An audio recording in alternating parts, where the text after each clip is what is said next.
มีอะไรช่วยกันได้ไหมพร้อมนะคะ ต่อวันจันทร์เบรก2นะคะ อีกประมาณ10 นาทีนะก็จะครบวันจันทร์พี่ใหม่พร้อมข้างในพร้อมปิดประตูให้ด้วยนะจ๊ะน้องอิงสุดสวยขอบคุณครับพร้อมกลับเข้าสู่รายการห้องรับแขกสวิต FM นะคุณผู้ฟังยังคงติดตามฟังรายการของเรากับการพูดคุยกับกรรมการผู้จัดการใหญ่บริษัทเงินติดล้อจำกัดนะคุณปิยศักดิ์อุกฤษนุกูลนะคะหรือว่าคุณหนุ่มอย่างที่คุณหนุ่มบอกนะคะอยากจะถามเพิ่มเติมด้วยว่าเทคนิควิธีเลี้ยงลูกของคุณพ่อคุณแม่ที่ทำให้แบบเอาละมีในเรื่องความขยันใช่ไหมฮะแล้วมีอื่นๆด้วยใช่ไหมจริงๆมันผมว่าเป็นเรื่องของการ2 อย่างแล้วกันอันแรกคือจับจุดลูกถูกแล้วกันนะว่าลูกชอบอะไรหรือสนใจด้านไหนคือเป็นเรื่องของ motivation มากกว่านะครับก็ตอนแรกๆเรียนก็ไม่ค่อยเก่งเท่าไหร่นะครับคะแนนก็ไม่ค่อยดีตอนนั้นเข้าใจว่ามีการพูดคุยกันว่าจะต้องซ้ำชั้นอะไรเขาเรียกว่าอะไรซ้ำชั้นป.3เขาก็มีซ้ำชั้นมีครับมีเหมือนกันก็วุดวิดอยู่เหมือนกันนะครับแต่ว่าคุณพ่อก็จับทางถูกก็ไม่ได้คือผมว่าเขาก็คงลองหลายวิธีนะครับเพราะเราก็ไม่ได้เป็นคนขยันเรียนมากแต่เขาก็เอาเหมือนเอางบคือเขารู้ว่าเราอยากได้เกมหรือว่าอยากได้อะไรแล้วเขาก็บอกงั้นถ้าเกิด A 1 ตัวเขาให้เงินกี่ดอลลาร์กี่เหรียญ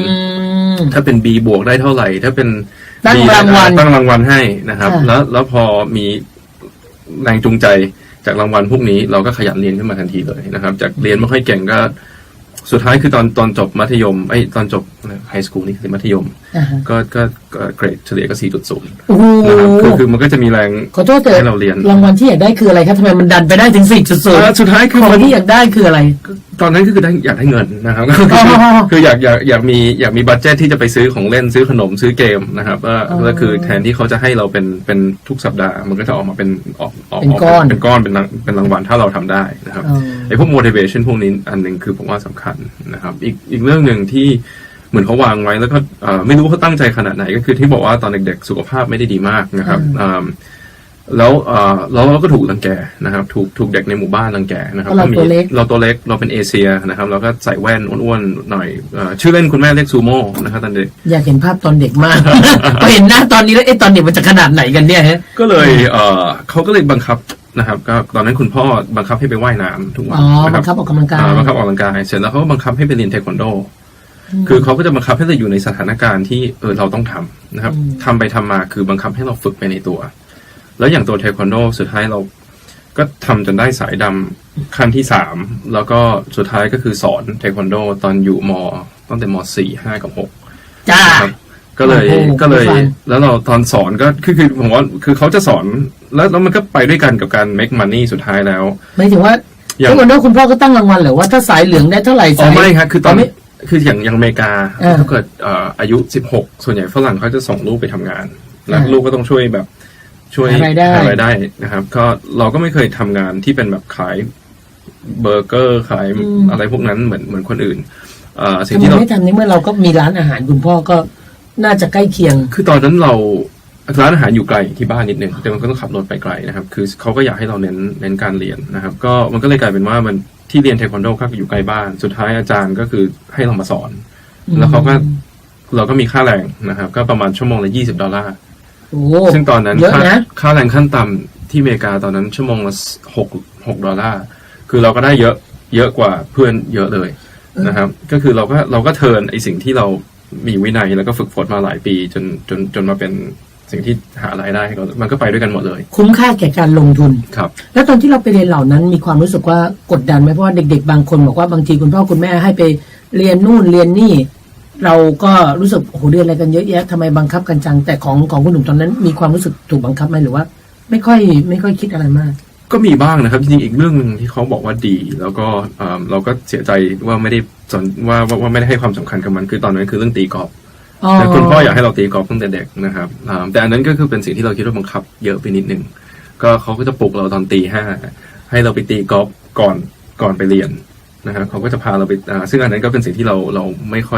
อยยอมเท่าไหร่นะฮะก็อยากนอนนะครับตอนนั้นยังเด็กๆอยู่แต่ทุกวันนี้ก็เลยไม่ตีกอล์ฟเลยนะครับคุณพ่อนี่ช่างปั้นมากเลยนะใช่ครับคือผมว่าเขาวางแผน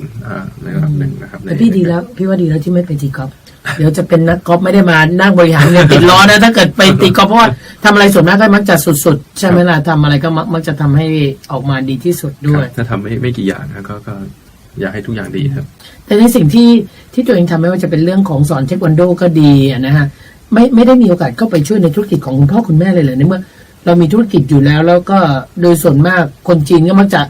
เอาลูกไปเรียนรู้ธุรกิจเพราะเดี๋ยวสืบต่ออะไรประมาณนั้นนะจริง ๆ ก็ บ้านเราไม่ ทำจนถึงจบไฮสคูลแล้วจริง ๆ หลังจบมหาวิทยาลัยก็มีการกลับไปดูบ้างนะครับ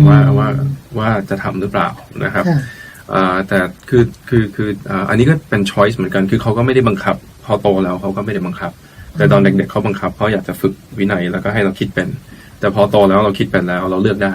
เขาก็ให้อิสระเราเขาให้อิสระนะครับแล้วสุดท้ายเราก็เลือกที่จะไม่ทำมีสิทธิ์เลือกนี่แสดงว่าคุณพ่อไม่ค่อยเผด็จการนะไม่เท่าไหร่นะครับพอโตแล้วนะ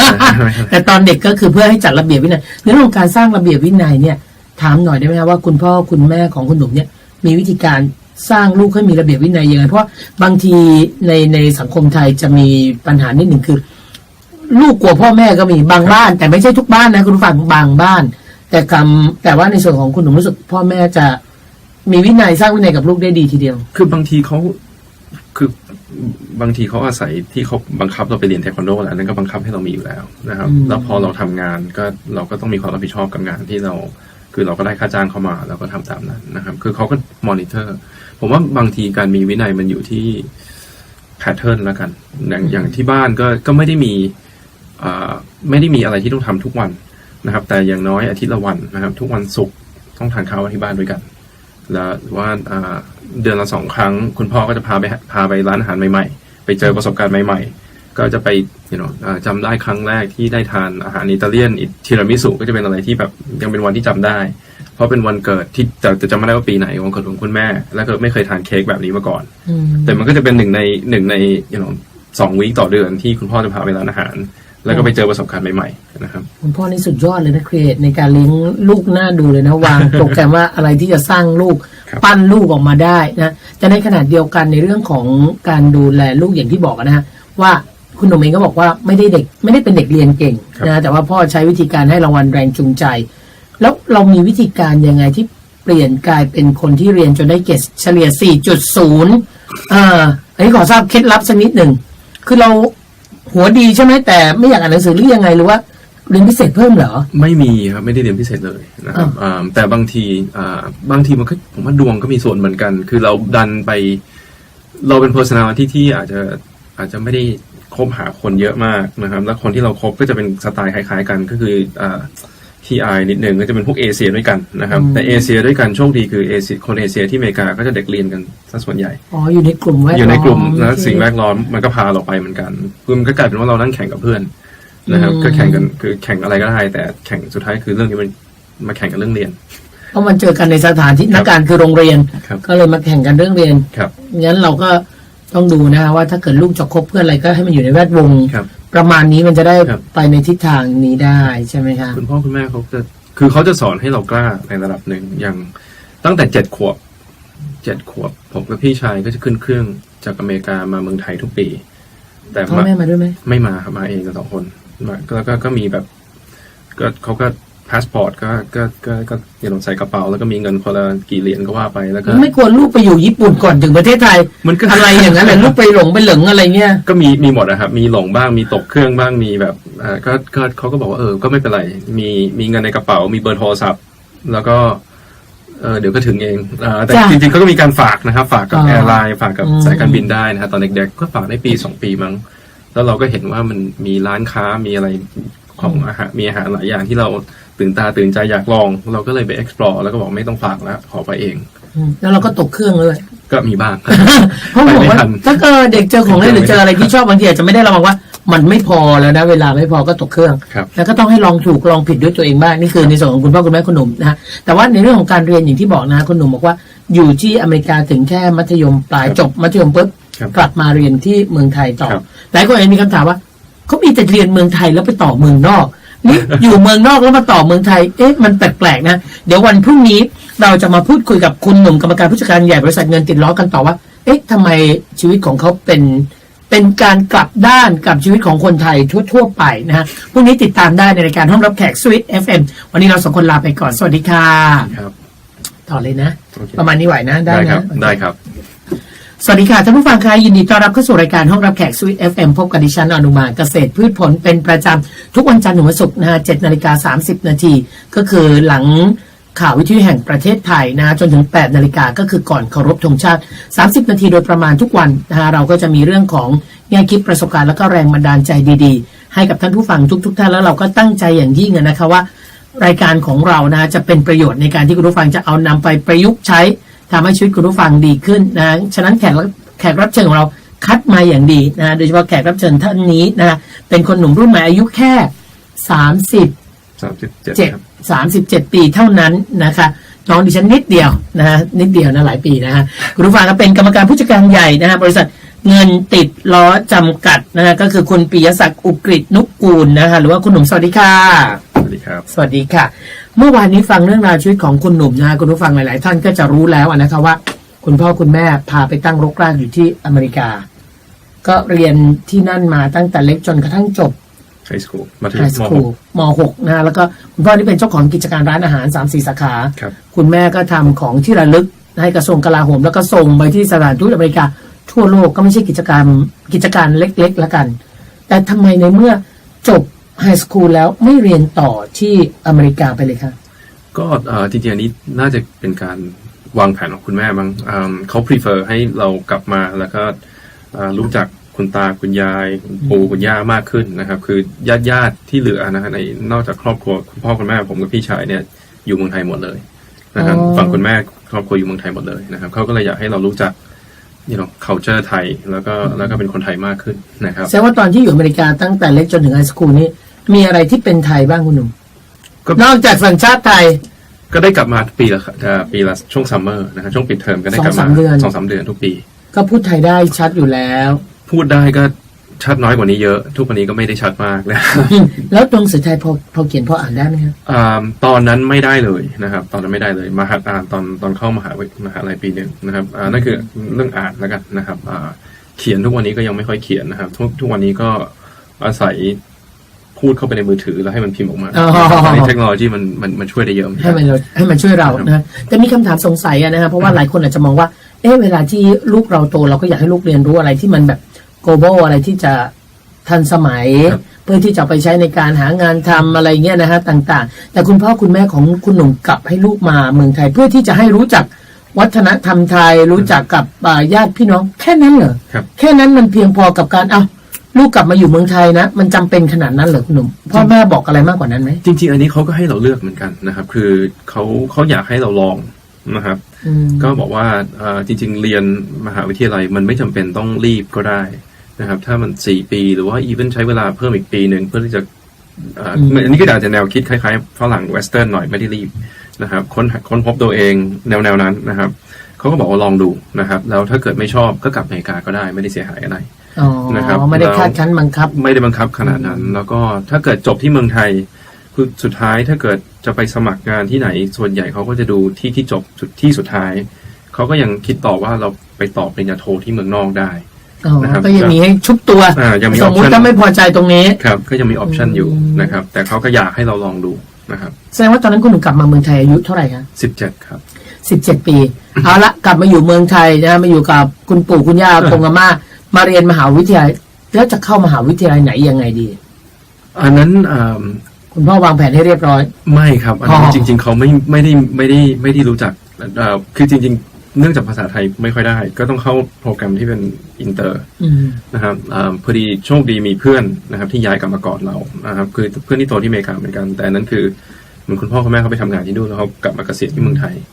ก็เขาแนะนำให้เราสมัครที่ธรรมศาสตร์นะครับตอนนั้นก็มีคณะพาณิชย์นะครับมีโปรแกรมอินเตอร์แล้วก็ลองสมัครดู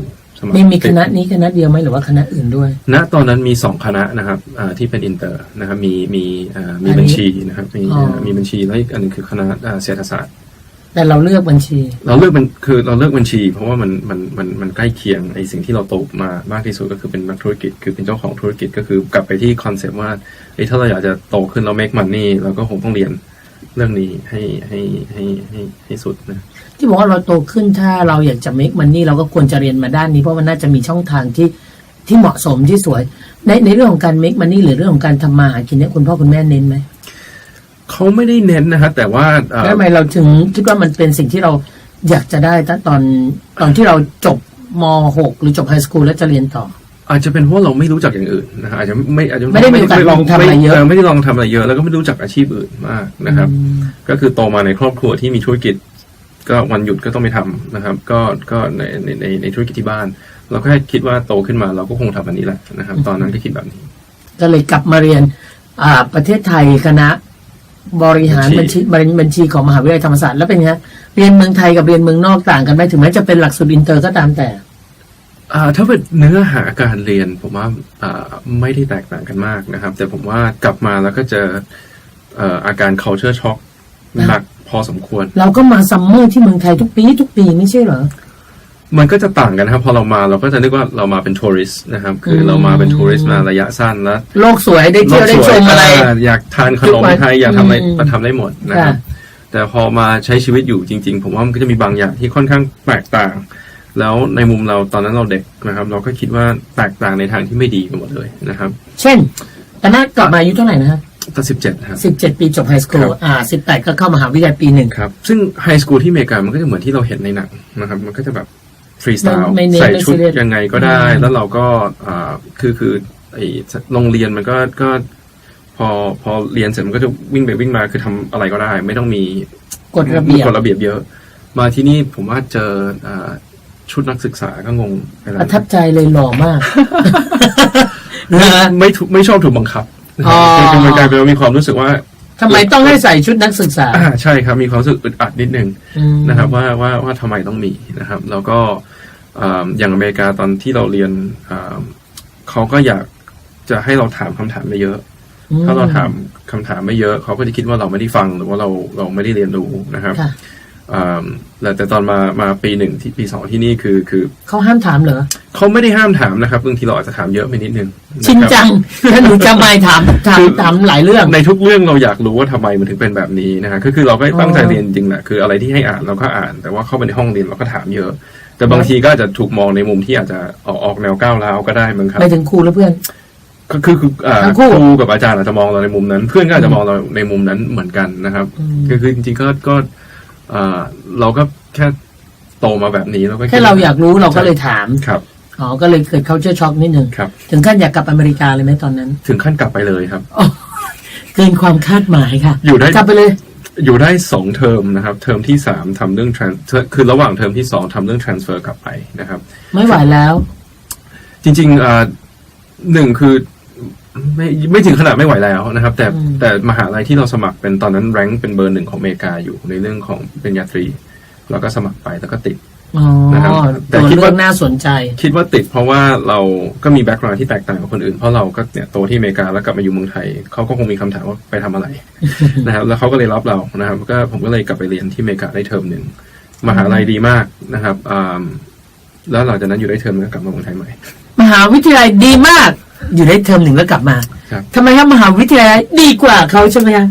สิ่งแวดล้อมผมว่าที่นี่หรือว่าสาวเรียกกลับมาติดสาวบอกกลับมาเถอะไม่งั้นฉันจะมีแฟนใหม่แล้วโอ้โหแล้วพี่ปุ๊กเร็วนะครับใช่ครับถูกครับก็ตอนนั้นก็อายุ18จะมีแฟนยังไม่มีแฟนครับแต่ผมว่ามหาวิทยาลัยที่อเมริกาก็จะคือถ้าเป็น college town ก็จะเป็นเมืองเล็กๆก็จะกันดารหน่อยมันก็จะไม่ค่อยมีแสงสีเท่าไหร่สู้กรุงเทพไม่ได้สู้กรุงเทพไม่ได้เลยนะครับสรุปมหาวิทยาลัยดีกว่าแต่สิ่งแวดล้อมเราดีกว่ามากกว่าใช่ครับก็สำหรับผมนะครับคือถ้าโตที่เมืองกรุงเทพก็คงไม่ได้ให้น้ำหนักกับตรงนี้มากแต่พอดีโตที่อเมริกาแล้วก็อยู่ในแบบชานเมืองนิดนึงพวกซับเบิร์บแล้วพอกลับมาอยู่กรุงเทพพอได้มาอยู่กรุงเทพมันก็จะเป็นโลกอีกโลกหนึ่งนะแล้วกรุงเทพมันก็จะประเทศไทย Southeast Asia มันก็จะใกล้ฮ่องกงเวียดนามคือมันก็จะมีที่วัฒนธรรมหลากหลายซึ่งมันจะแตกต่างกันตอนที่อยู่อเมริกามันก็จะคล้ายๆกันหมดนะครับที่นี่น่าสนใจกว่าเยอะมันก็ในมุมมันก็สนุกกว่าสาวๆก็น่าสนใจกว่าเยอะก็เลยมาจบที่นี่นะครับก็เลยย้ายกลับมาอยู่ที่นู่นเทอมหนึ่งกลับมาที่นี่แล้วก็จบที่นี่ก็คือจบที่บัญชีจบที่ธรรมศาสตร์ครับเพื่อนสงสัยไหมว่าเฮ้ยไปแล้วกลับมาหายากนะเพื่อนสงสัยไหมก็สงสัยครับสงสัยแต่ก็ตอนนั้นก็คงไม่ได้คิดอะไรกันมากครับก็มาเถอะอยากมาก็มาเพื่อนเป็นเพื่อนกันอยู่แล้วนะแล้วช่วงที่เรียนอยู่ธรรมศาสตร์คะแนนดีไหมผลการเรียนดีไหมคะ โอเคครับไม่ได้ดีมากนะครับตอนแรกมาแรกๆก็3นิดๆแล้วก็ช็อกไปเยอะเหมือนกันเพราะว่าตอนอยู่ไฮสคูลคะแนนดีกว่านี้ ใช่ นะครับแต่ว่า แล้วเราสอนยากกว่า เรา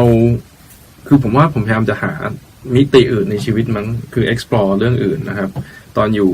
เราก็พยายามจะเรียนรู้เรื่องกิจกรรมจริงๆตอนมาที่นี่ใหม่ๆผมก็ทำงานด้วยนะครับตอนอยู่มหาลัยที่นี่ผมก็ทำงานหมายถึงทำงานเพื่อหารายได้หรือทำงานพวกกิจกรรมในมหาวิทยาลัยครับมันมีอยู่2-3อย่างนะอันแรกตอนนั้นมันก็มีเรื่องที่แบบแปลกใหม่ในชีวิตนะครับพอดีไปเที่ยวผับแล้วกันนะครับแล้วก็ไปได้นำบัตรของ modeling มาแล้วผมก็ไปมาก็ไม่รู้เรื่องก็สุดท้ายก็ end up ไปเป็นสมัยนี้ไม่มีแล้วมั้งตอนนั้นมันเป็นหนุ่มสาวแพรวรู้เลยนะครับก็นานมาแล้วนะปี 2000 วันนี้ก็สมัครหนุ่มสาวแพรวด้วยเหรอใช่ครับก็ฟังครับสมัครหนุ่มสาวแพรวแล้วได้เป็นหนุ่มสาวแพรวไหมครับช่วงหน้ามาติดตามกันค่ะกับเข้าสู่ห้องรับแขกสวิต FM หนุ่มสมัครหนุ่มสาวแพรวด้วยก็มีคนไปสมัครให้นะครับแล้วก็เข้ารอบไหมก็เข้ารอบ10 คนสุดท้ายอ๋อเหรอครับนี่ดิฉันนั่งกับหนุ่มแพรวปีไหนกันเนี่ย 2000 เมื่อ18 ปีที่แล้วใช่ครับอ๋อ18 ลบ 37ตอนนั้นก็ประมาณสัก19เป็นไปได้อ่ะ โอเคแล้วพอเราไปทำกิจกรรมก็ชอบมากไม่ชอบเลยนะครับก็อันนี้ก็เป็นหนึ่งอย่างที่เรา explore นะครับได้เรียนรู้เราก็เรียนรู้นะครับเราก็เรียนรู้ว่าเราไม่ได้ชอบอันนี้ไม่ได้มาสายนี้นะครับที่บ้านก็ถามแล้วถามอีกเฮ้ยมั่นใจเหรอทำไมแบบไม่ตั้งใจนิดนึงกับเรื่องนี้เพราะว่ามันไม่ใช่ทุกคนที่จะได้โอกาสดีนะอะไรเงี้ยแต่เราก็บอกว่าไม่ถนัดนะครับมันอาจจะไม่ใช่ตัวเรามากไม่ได้เกิดมาเพื่อสิ่งนี้เราก็เลยบอกว่างั้นถ้าเราวางเรื่องนี้เราก็ต้องมุ่งไปด้านอื่นให้มันดีขึ้นนะครับตอนนั้นอีกอย่างที่ทำที่เป็นงานนี่คือเป็นล่ามนะครับเพราะเรามีความสามารถด้านภาษาอังกฤษอยู่แล้วเพราะเราพูดภาษาอังกฤษได้นะครับตอนนั้นก็อันนี้ก็ดีมากอันนั้นจะเป็นตัวที่ทำให้เราข้ามปัญหาเรื่อง culture shock ได้นะครับเพราะเราเป็นล่ามให้กับบริษัทฝรั่งที่มาทำวิจัยในประเทศไทยแล้วเขาก็อยากเข้าใจวิถีชีวิตของคนไทยเราก็ได้เดินทางไปต่างจังหวัดเยอะแล้วก็ไปนั่งไปเยี่ยมบ้านในอำเภอเล็กๆในต่างจังหวัดแล้วก็ซึ่งเราก็เกิดมาไม่เคยไปเหมือนกัน ตอนนั้นก็ไม่เคยไปนะครับก็เป็นครั้งแรกนะครับก็เลยได้มุมมองที่กว้างขึ้นแล้วก็เลยได้เข้าใจว่าทุกอย่างที่เราเห็นมันมีที่มาที่ไปมันก็ไม่ได้แยกไปทุกอย่างจริงๆมันมีหลายอย่างที่ culture ไทยก็มีเสน่ห์เยอะเหมือนกันนะครับเราก็เรียนรู้ที่จะปรับตัวเองนะครับเข้าหาสิ่งแวดล้อมนะครับการที่ย้ายกลับมาอยู่เมืองไทยมาอยู่ใกล้เคยญาติพี่น้องความเป็นไทยมันเพิ่มขึ้นมากกว่าตอนที่อยู่อเมริกากับคุณพ่อคุณแม่ไหมจริงๆผมว่าตอนอยู่ในมหาลัยมันเพิ่มขึ้นมากขึ้นเยอะอะไรที่เพิ่มขึ้นที่บอกว่าเป็นความเป็นไทยที่เพิ่มขึ้นพี่อยากรู้จังเลยในมุมหนึ่งนะครับคือถ้าเป็นแบบตอนโตที่อเมริกาคือเราจะ strict มากเรื่องเรื่องเวลานะครับคือผมว่าคือไม่ได้บอกว่าเป็นเรื่อง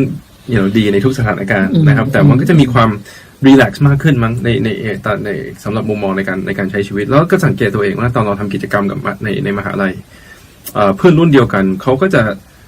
สบายนิดหนึ่งนะครับได้ก็ได้ไม่ได้ก็ไม่เป็นไรเราก็ปรับตัวแต่ของเราก็จะ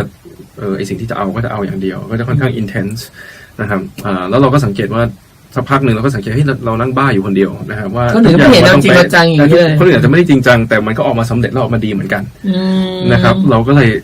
หัดเรียนรู้นะครับว่าอาจจะต้องปรับตัวนะครับพี่ปุ๊กฟังคุณหนุ่มพูดนะคุณผู้ฟังนึกถึงอะไรรู้ไหมครับพี่ปุ๊กมีเพื่อนคนหนึ่งชื่อคุณแอนดรูว์วิกส์เขาก็เป็นฝรั่งมาจากออสเตรเลียนะเขามาอยู่เมืองไทยประมาณ29 ปีแล้วเขากลับไปหาแม่เขาเมื่อ 2-3 เดือนที่แล้วเนี่ยแม่เขาบอกว่าโอ้คุณนี่เหมือนคนไทยขึ้นทุกวันใช่ไหมแม่เขาบอกเหมือนตรงไหนแม่เขาบอก1คุณยิ้มเก่งขึ้นคุณยิ้มมากกว่าตอนคุณอยู่ออสเตรเลียนะยิ้มง่ายขึ้น2คุณใจเย็นขึ้นคือหยวนๆนะไม่ค่อยจริงจังอะไรมากนะและ3คุณมาสายมากขึ้นเลย คุณดูยิ้มข้อ1ข้อ2ยิ้มนะเหมือนแม่ชมพอข้อ3บอกคุณมาสายเยอะมากเหมือนคนไทยเลยคุณดูยิ้มไม่ออกเลยอันนี้มันเป็นธรรมดาเราชัดเจนแล้วว่าคนไทยเราชัดมากเรื่องนี้นะแต่ผมก็โอเคผมว่าดีครับดีนะมันก็มีข้อดีของมันบ้างนะคือเราก็สงสัยนะคุณผู้ฟังเพราะว่าหลายท่านบอกว่าเด็กฝรั่งไม่ต้องใส่เครื่องแบบไปโรงเรียนนะคะเด็กไทยต้องใส่เครื่องแบบไปโรงเรียนเหมือนเรามีระเบียบวินัยเยอะนะแต่นอกเหนือจากเรื่องเครื่องแบบเนี้ยเราแหกกฎกันหมดเลยนะเราไม่ค่อยทำอะไรตามกฎแต่ว่าเรื่องคือแต่การเราเป๊ะอย่างนั้นหรือว่าของอเมริกาก็ไม่มีเครื่องแบบนะแต่เขาไม่ค่อยกล้าทำผิดกฎหมายกันแต่พอมาถึงเมืองไทย เขาทำผิดกฎหมายได้มากขึ้นเขาเลยชอบมาเที่ยว บ้านเราบางคนแซวอย่างนั้นนะแต่ไม่เป็นไรในส่วนของน้องหนุ่มเนี่ยพอเราเรียนมหาวิทยาลัย4 ปีเนี่ยลองทำกิจกรรมหลาย ๆ อย่างตอนนั้น เริ่มเจอความชอบตัวเองไหมว่าในคณะของตัวเองที่ตัดสินใจเลือกเรียนบัญชีเพราะครอบครัวก็แวดวงนี้ มันยืนยันไหมว่าฉันนักธุรกิจแน่นอน หรือว่าเกิดทางเลือกอื่น ๆ ในความคิดที่จะเป็นไหมจริงๆไม่มีความเลือกไม่เจออย่างอื่นเลยสิ่งที่เจอจริงๆไปเจอตอนที่กลับไปอเมริกาในเทอมนั้นนะครับตอนนั้นเรียนวิชาเกี่ยวกับพวกphilosophy ค่อนข้างเยอะแล้วก็ไปเรียนเรื่องหลักการมันก็จะเป็นหลักการในการสร้างไอ้กฎหมายหรือว่ารัฐบาลอะไรพวกนี้ government นะ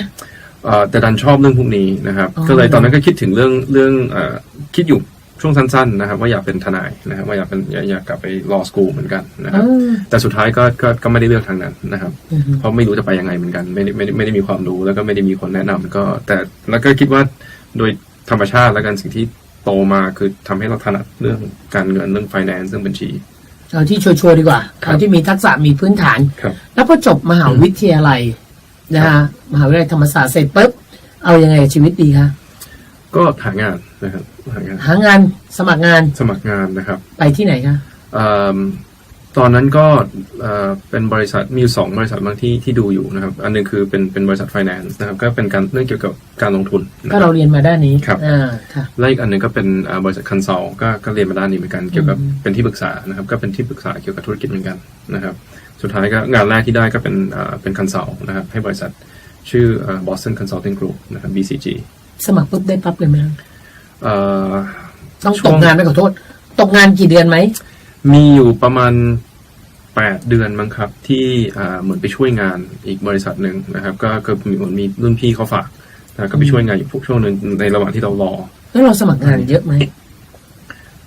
ประมาณ4 ที่มั้งครับมักน้อยนะทำไมสมัครแค่4 ที่ล่ะในเมื่อเราอยากได้งานทำไมเราไม่สมัครหลายๆที่หรือว่ามันมีแค่4 ที่ที่ผมอยากทำใช่ครับโอ้ขนาดนั้นเลยเหรอคะใช่ครับคือตอนนั้นแล้วถ้าเกิด4 ที่เขาไม่เรียกเราไม่เลือกเรานี่เราจะได้ทำงานไหมเนี่ยเราค่อยไปคิดถึงที่5 6 7ที่หลัง ผมว่าหลักการคืออยากได้อะไรผมว่าต้องไปหาที่ดีที่สุดนะครับแล้วเราก็มี approach แบบนั้นกับชีวิตมาตลอดนะครับก็เลือก top company ที่อยากทำนะครับก็สมัครแค่นั้นแล้วก็เตรียมตัวเพื่อสัมภาษณ์แล้วก็เพื่อผ่านบริษัทพวกนั้นถ้าเกิดไม่ถึงถ้าเกิดไม่ได้ก็ค่อยๆมาคุยเรื่อง back up นะครับแต่จะไม่ตั้งต้นด้วยอะไรก็ได้ back up ไม่ได้คือแสดงว่าเขาไม่ชอบเผื่อครับเขาชอบมีเป้าหมายฉะนั้นถ้าเกิดเขาจีบใครสบายใจได้ไม่มีเผื่อ เพราะว่ามีเป้าหมายชัดเจนอะไรกันใช่ไหมมีแต่งงานแล้วค่ะคุณผู้ฟังครับไม่มีเป้าหมายอื่นแล้วนะแต่ว่าพอเราได้ทำงานเป็นบริษัทคอนซัลท์อย่างที่ว่านี่มันได้ใช้วิทยายุทธ์ไหมก็อีกอย่างหนึ่งที่พี่ปุ๊กสงสัยนะเด็กเพิ่งจบมาขอโทษนะจะมีประสบการณ์สักแค่ไหนกันจะมาคอนซัลท์คนอื่นนะตัวเองเคยทำจริงสักแค่ไหนจะเป็นตุ๊กแกเกาะข้างฝาความรู้อยู่ที่ในหนังสือแล้วมาสอนมาบอกถ่ายเราอย่างนั้นเหรอครับอันนี้ก็อาจจะเป็นที่มาว่าทำไมถึงต้องเริ่มอ่านหนังสือเยอะๆนะครับจริงๆก็ประสบการณ์ไม่เท่าเขาอายุก็ไม่สู้เขาไม่ได้เราสิ่งที่เราทำหน้าตาดีกว่าเขาแค่นั้นนะ เราก็ต้องขยันกว่าเขาก็แค่นั้นนะครับก็อ่านหนังสือเยอะนะครับแล้วก็เรียนรู้จากคนรอบข้างเรียนรู้จากรุ่นพี่นะครับแต่ก็เจอเหมือนกันนะครับ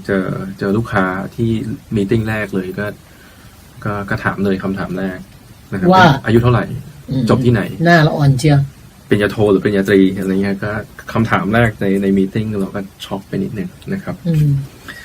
ก็แต่เราก็ตั้งแต่วันนั้นมาถึงไม่กี่ปีที่ผ่านมาคือก็ยังเป็นคนที่ส่วนใหญ่ก็จะอายุน้อยสุดในการทำงานที่ทำงานครับที่บอกว่าโอเคเราประสบการณ์ไม่เท่าเขาอายุไม่เท่าเขาเราก็ต้องเรียนรู้มากกว่าเขาต้องอ่านหนังสือเยอะเนาะอ่านหนังสือเยอะนี่เยอะขนาดไหนนะตอนทำงานคอนซัลท์ก็มีข้อมูลตรงไหนที่เป็นประโยชน์เราก็อ่านหมดนะครับก็คือบางทีก็นอนน้อยนิดนึงนะครับไม่ได้หลับไม่ได้นอนคือเพื่อที่จะหาข้อมูลเพื่อจะเตรียมตัวนะครับก็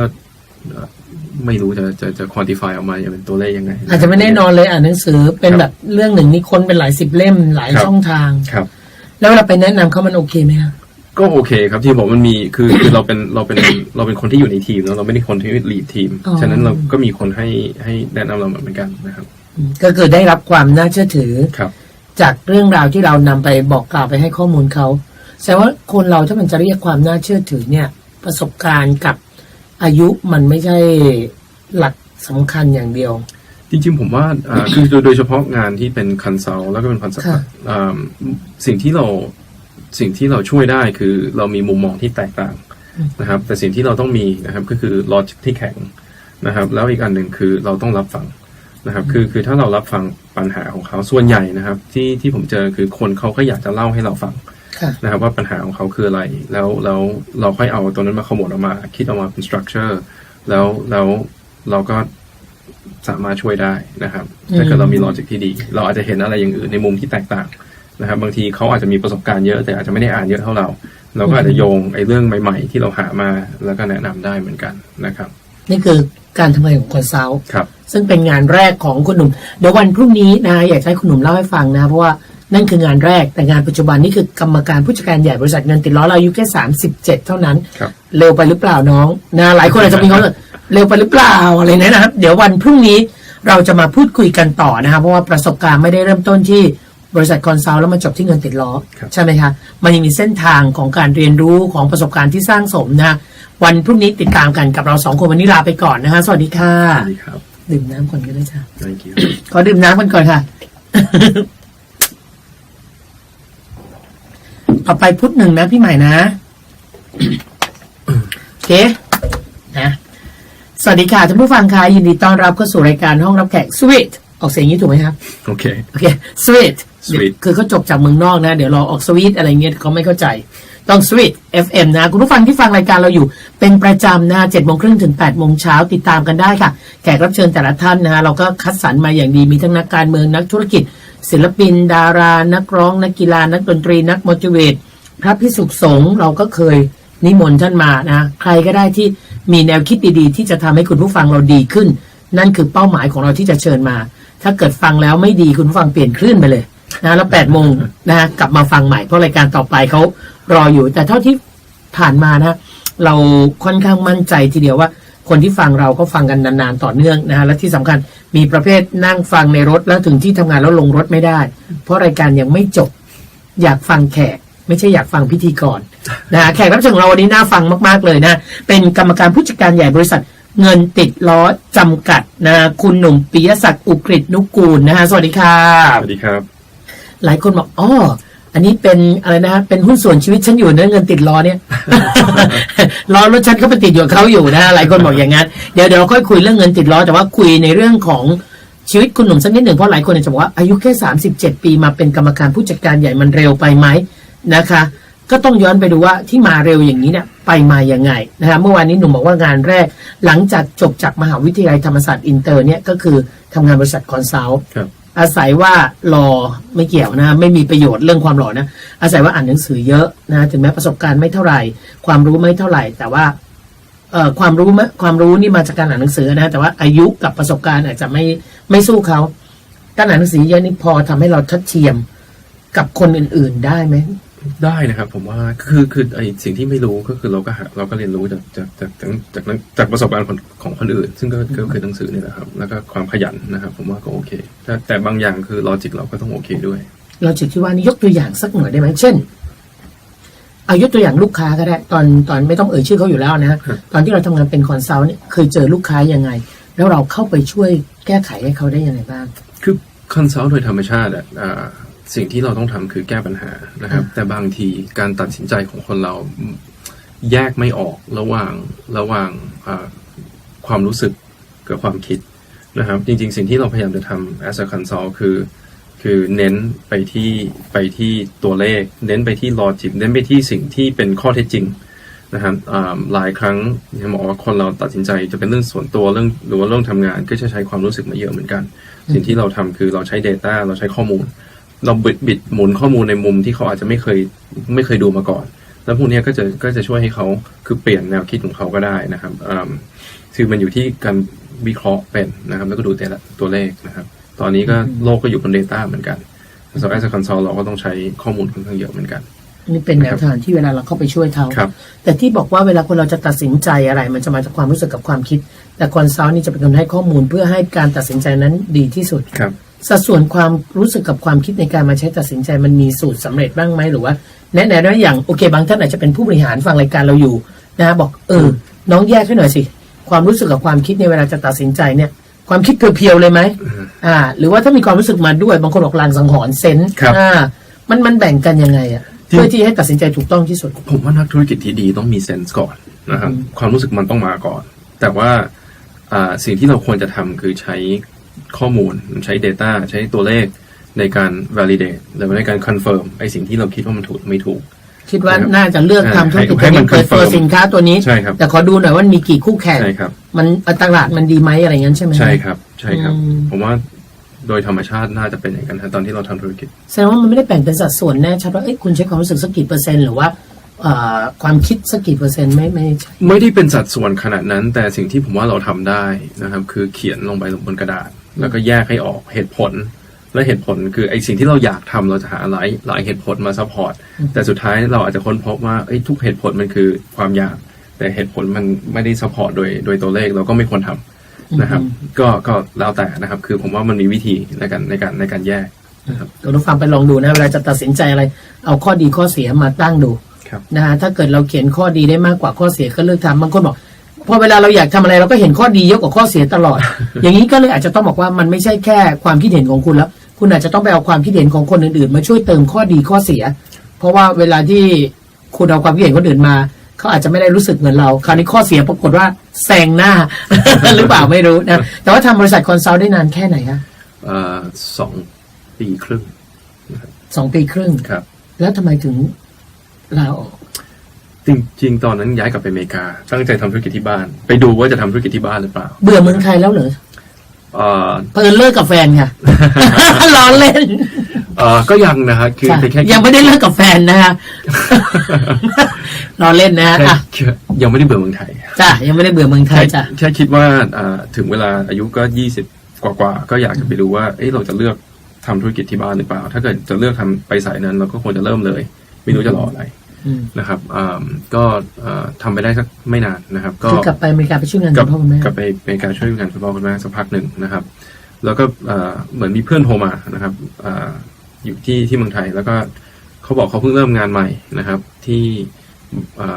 AIG ตอนนั้นนะครับแล้วเขาบอกว่าเขาต้องการคนช่วยมาเป็น analyst ช่วยมานั่งเป็นนักวิเคราะห์ให้เขาหน่อยช่วยวิเคราะห์หน่อยว่าไอ้บริษัทที่เขาอยากจะลงทุนหรืออยากจะซื้อมันดีหรือมันไม่ดีพอดีเขามีบริษัทไทยนะครับที่เขาอยากจะลงทุนก็โอเคก็เขาก็ออกค่าตั๋วเครื่องบินหมู่ก็บินกลับมาเมืองไทยแล้วก็มาช่วยโปรเจกต์เขาทำสัญญา3 เดือนบริษัทที่เรามาวิเคราะห์กันนะครับตอนนั้นก็คือศรีสวัสดิ์เงินติดล้อนะครับก็อันนั้นก็ปี2006นะครับแล้วก็สุดท้ายก็ทำไปทำมา3 ปีก็กลายเป็น10 กว่าปีแล้วครับก็สุดท้ายก็ไม่ได้กลับไปติดพันต่อเนื่องไม่ได้กลับไปอเมริกาเลยเพราะคำว่าเงินศรีสวัสดิ์เงินติดล้อนี่พวกเราได้ยินเพราะเขามีโฆษณาออกมาใช่ไหมแล้วก็อย่างที่บอกนะฮะเป็นธุรกิจที่คนเรียกหาเวลาคนก็มีปัญหาเรื่องเงินฉะนั้นคนก็จะจำแม่นนะพอการเข้าไปตัดสินใจก็คือตอนแรกเพื่อนเราดูว่าน่าจะซื้อบริษัทนี้ไหมแล้วบริษัทนี้ทำไมน่าซื้อตอนนั้นคือตอนนั้นมันยังชื่อศรีสวัสดิ์เงินติดล้ออยู่ปัจจุบันเราเปลี่ยนชื่อเป็นแค่เงินติดล้อแล้วนะครับแต่ว่าเราสิ่งที่เราเห็นนะครับคือมันมีอยู่2 มุมแล้วกันนะครับตอนนั้นเรามีมุมว่าธุรกิจนี้ตอนนั้นยังเล็กมากแต่ปล่อยสินเชื่อให้กับลูกค้ากลุ่มที่ธนาคารดูแลไม่ถึงนะครับกลุ่มเสี่ยงนะหลายคนเขาบอกกลุ่มที่ธนาคารดูไม่ถึงเนี่ยคือกลุ่มเสี่ยงหรือเปล่าเพราะปกติธนาคารเขาไม่พลาดที่เขาจะดูอะไรที่เป็นรายได้เขาเข้ามาอยู่แล้วใช่ไหมคือเสี่ยงไม่เสี่ยงมันอยู่ที่เข้าใจหรือไม่เข้าใจแล้วบริหารความเสี่ยงได้หรือเปล่านะครับคือซึ่งตอนนั้นมุมธนาคารยังไม่เข้าใจธุรกิจนี้แล้วก็มองว่าเป็นโอกาสนี่คนทำงานธนาคารฟังรายการพี่เยอะนะครับเอาละครับโอเคเสี่ยงไม่เสี่ยงอยู่ที่เราเข้าใจความเสี่ยงแล้วบริหารมันได้หรือเปล่านะครับแล้วอีกอย่างหนึ่งตอนนั้นก็คือในมุมหนึ่งคือบางทีไม่รู้สิที่ผ่านมาผมก็ชอบทำอะไรที่มันสวนทางชาวบ้านนิดหนึ่งนะครับคือเราก็คิดว่าถ้าเราไปหาแต่สิ่งที่แบงก์มีอยู่แล้วนะครับแล้วเราจะไป add value เราจะไปสร้างอะไรใหม่ๆได้ยังไงเราจะไปแข่งกับเขายังไงมันก็อาจจะต้องลองอะไรใหม่ๆบ้างนะครับอันนี้ก็เป็นสิ่งที่คิดแค่นั้นนะตอนนั้นนะครับจากจุดประกายความคิดที่บอกว่าเอาละลูกค้ากลุ่มที่ธนาคารไม่หมายปองเราจะเข้าไปจีบแต่เราเองก็อย่างที่บอกนะคุณผู้ฟังว่าคุณหนุ่มเองก็ต้องศึกษาข้อมูลพอสมควรคุณหนุ่มก็ต้องรู้ว่ากลุ่มที่ลูกค้าไม่หมายปองก็คือ1ละเสี่ยงเงินอาจจะมีไม่เยอะ2 ความรับผิดชอบหรือว่าเงื่อนไขความจำเป็นในชีวิตอาจจะสูง ครับ ไม่สม่ำเสมอ ครับ ที่จะดูแลคำมั่นสัญญาระหว่างเรากับเขาได้ ครับ ต้องเตรียมเงินไว้เยอะหน่อยไหมเตรียมทนายเก่งๆไว้ฟ้องร้องไหม อ่าฮะ อะไรอย่างนั้นหรือเปล่า ตอนนั้นเราไม่เข้าใจพวกนี้เลยนะครับ แต่ อ่า สิ่งที่เราทำคือเราก็ทำการบ้านนะครับเราก็เช่ารถตู้คันหนึ่งนะครับแล้วก็ขับรถทั่วหลายจังหวัดในประเทศไทยนะครับ แล้วก็ไปเห็นว่าทั่วประเทศไทยมีตอนนั้นเราเรียกว่า finance ท้องถิ่นนะครับ finance ห้องแถวมีเยอะแยะมากมายทั่วประเทศเลยเราก็เลยมีตั้งคำถามว่าทำไมเขาถึงกล้าปล่อยทำไมเขาถึงกล้าทำในสิ่งที่แบงค์ไม่กล้าทำถ้า เพราะมีหมวกกันน็อกอยู่เยอะ ถ้ามันเสี่ยงจริง แล้วก็ต้องมานั่งถามต่อว่าตกลงมันเป็นเรื่องแบบนั้นจริงหรือเปล่า อืม เรื่องเป็นหนี้นอกระบบแล้วเป็นเขาตามหนี้กันแบบนั้นหรือเปล่าแบบหมวกกันน็อกที่เราอ่านในข่าวหรือเปล่านะครับ คือเราก็ศึกษาหมดสุดท้ายเราก็เจอว่ามันไม่ได้เป็นแบบนั้นนะครับ ธุรกิจนี้ไม่ใช่ทุกรายที่เป็นแบบนั้น แล้วก็มีเยอะแยะมากมายที่หลายรายที่ตั้งใจทำธุรกิจในการปล่อยสินเชื่อที่ไม่ได้ต้องทวงหนี้แบบไม่เป็นธรรมนะครับ คือมันแค่แต่เราก็แต่ถึงวันนี้เราก็มีคำตอบว่าทำไมธนาคารถึงไม่ได้ให้ความสำคัญกับลูกค้ากลุ่มนี้เยอะ ดิฉันอยากรู้คำตอบนั้นมากเลยนะเพราะว่าก็สงสัยอยู่เหมือนกันนะว่า ครับ ธนาคารในประเทศไทยก็มีตั้งเยอะตั้งแยะเงินธนาคารก็มากมายนะทำไมเขาไม่สนใจกลุ่มนี้ ใครที่อยากรู้คำตอบช่วงหน้ามาติดตามกับคุณหนุ่มค่ะกลับเข้าสู่ห้องรับแขกสวิต FM นะคะเจอคำตอบว่ายังไงบ้างอะทำไมธนาคารไม่สนใจแต่เราสนใจ จริงๆมีอยู่สองเรื่องนะครับ อันหนึงคือเรื่องต้นทุนนะครับ คือพอลูกค้าต้องการวงเงินที่เล็กนะครับ ต้นทุนในการบริการลูกค้ามันค่อนข้างสูงนะครับ ยกตัวอย่างเงินติดล้อปล่อยสินเชื่อตอนนี้ขั้นต่ำประมาณ 5,000 บาท พี่มีมอเตอร์ไซค์คันหนึ่ง ครับ นะไม่ใช่มอเตอร์ไซค์ใหม่ด้วยก็ใช้ ครับ มาปี2 ปีแต่รีบตอนนี้จะเป็นต้องใช้เงินเอามอเตอร์ไซค์ไปที่เงินติดล้อ ครับ คือถ้าเฉลี่ยแล้วพี่จะได้เงินประมาณเกือบ 20,000 นะครับเกือบ 20,000 โอ้เยอะนะ แต่ขั้นต่ำที่เราปล่อยให้ได้พี่ได้สมมติพี่มาถึงเราบอกอยากได้แค่ 5,000 เราก็ให้พี่ได้ถึง 5,000 อ่า แค่ 5,000 เองนะครับ แต่ถ้าพี่นึกถึงธนาคารนะครับ ธนาคารเป็นอะไรที่ต้นทุนสูงมากนะครับ ในการเปิด1 สาขาของธนาคารนะครับ ผมว่าต้องมีเงินลงทุนต้อง5-7 ล้านบาท ค่าใช้จ่ายเขาเยอะ ค่าใช้จ่ายเขาเยอะ เพราะ แล้ เขา ว ต้องมี ค่าใช้จ่าย ตู้เซฟ เราน้อย ใหญ่ๆคือเราก็อยู่ในห้องแถวนะครับ คือเราก็มีวิธีในการลดต้นทุนนะครับ เราเรียนแบบของผู้ทอนมา จริงๆเราก็จะบอกเราเรียนแบบคือเราไปซื้อมาเลยนะฮะเราไปซื้อธุรกิจเราไปซื้อความรู้มานะครับแล้ว กา เรา ร ก็ ไปซื้อ เราก็ ความรู้ ทำต่อ ซื้อธุรกิจเขาซื้อยังไง ก็เราซื้อทั้งธุรกิจเลย แล้วก็เรียนรู้จากแล้วก็ดูวิธีการทำงานของพนักงานที่มีอยู่นะครับ คือถ้าอะไรที่เราทำไม่เป็นเราก็สามารถซื้อองค์กรนั้นขึ้นมาแล้วก็เรียน อย่าง รู้ เช่นมันมีบริษัทไฟแนนซ์อยู่ที่จังหวัดหนึ่ง ครับ คุณหนุ่มก็บอกเนี่ยผมอยากทำอย่างนี้ผมขอ ครับ ซื้อกิจการคุณขาย ครับ เท่าไหร่ขาย1,000,000พนักงานคุณผมจ้างต่อ ครับ ลูกค้าคุณที่มีผมดูแลต่อ ค เล รับ ยแล้วกฎระเบียบคุณ เราทำแบบนั้นกับเงินติดล้อเมื่อปี 2007 อ๋อเหรอ นะครับ ลงทุนขนาดนั้นเลย ใช่ครับ ม ก็คืออยากรู้แล้วก็อยากได้โน้ตฮาวแล้วเราก็เลยซื้อแพลตฟอร์มมาตั้งแต่ตอนนั้น เราก็เลยเรียนรู้เลยเราก็เอาคนที่เป็นคนแบงก์เก่ามานั่ง แล้วก็นั่งดูว่าแตกต่างยังไงกับธนาคาร มีอะไรที่ finance ท้องถิ่นทำได้ ที่ธนาคารมองต่างนะครับผมว่าอันแรกเนี่ยครับเป็นเรื่องของต้นทุนอันที่สองนะครับ คือผมว่ามันเป็นแค่มุมมองที่เราคิดไปเองว่าเสี่ยงนะครับเพราะเราไม่เข้าใจวิถีชีวิตของชาวบ้านนะครับ ชาวบ้านจริงๆ คือมีเจตนาที่ดีเขากู้เงินมาโดยพฤตินัยเขาก็รู้ว่าเขาต้องคืนนะครับเขาไม่ได้อยากจะโกงเรานะครับ ไม่ได้อยากจะหนี คือก็ไม่ได้อยากจะหนีไปไหนนะครับ บางทีเขาแค่ติดปัญหาแล้วเขาสะดุดนะครับ ก็คือมันมีแนวคิดแล้วมันมีลอจิกอยู่ในนั้นนะครับ แสดงว่าคนไทยยังเป็นคนดีอยู่เยอะมาก ก็ส่วนใหญ่เป็นคนดีมากกว่าไม่ดีอยู่แล้วครับ อืม ส่วนใหญ่เป็นคนดี เห็ มาก น กว่า ด้ว ไม่ ย ดีครับ อืม เราก็มีความเชื่อแบบนั้นเราก็สร้างระบบบนความเชื่อแบบนั้นนะครับ เราซื้อกิจการหลายที่ไหมกว่าจะออกมาเป็นสูตรสำเร็จของเงินติดล้ อ๋ อ อไม่ครับ เราซื้อที่นี้ที่เดียวแล้วเราก็ปั้นมันมา10 กว่าปีแล้วครับ เหรอ ครับ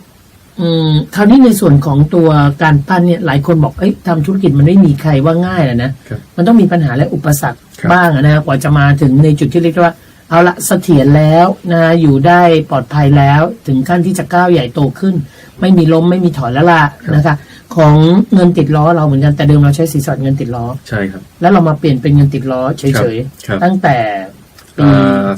น่าจะ14มั้งครับน่าจะประมาณ3-4 ปีแล้วครับ 3-4 ปี ครับ แต่ก่อนหน้านั้นก็เป็นสินสอดเงินติดล้อ ใช่ครับ ซึ่งใน30 ปีช่วงที่เป็นสินสอดเงินติดล้อเนี่ยหลายคนจะบอกว่าเอ้ยมันดังขึ้นเรื่อย ครับ ๆดังขึ้นจากโฆษณา ครับ ที่แบบ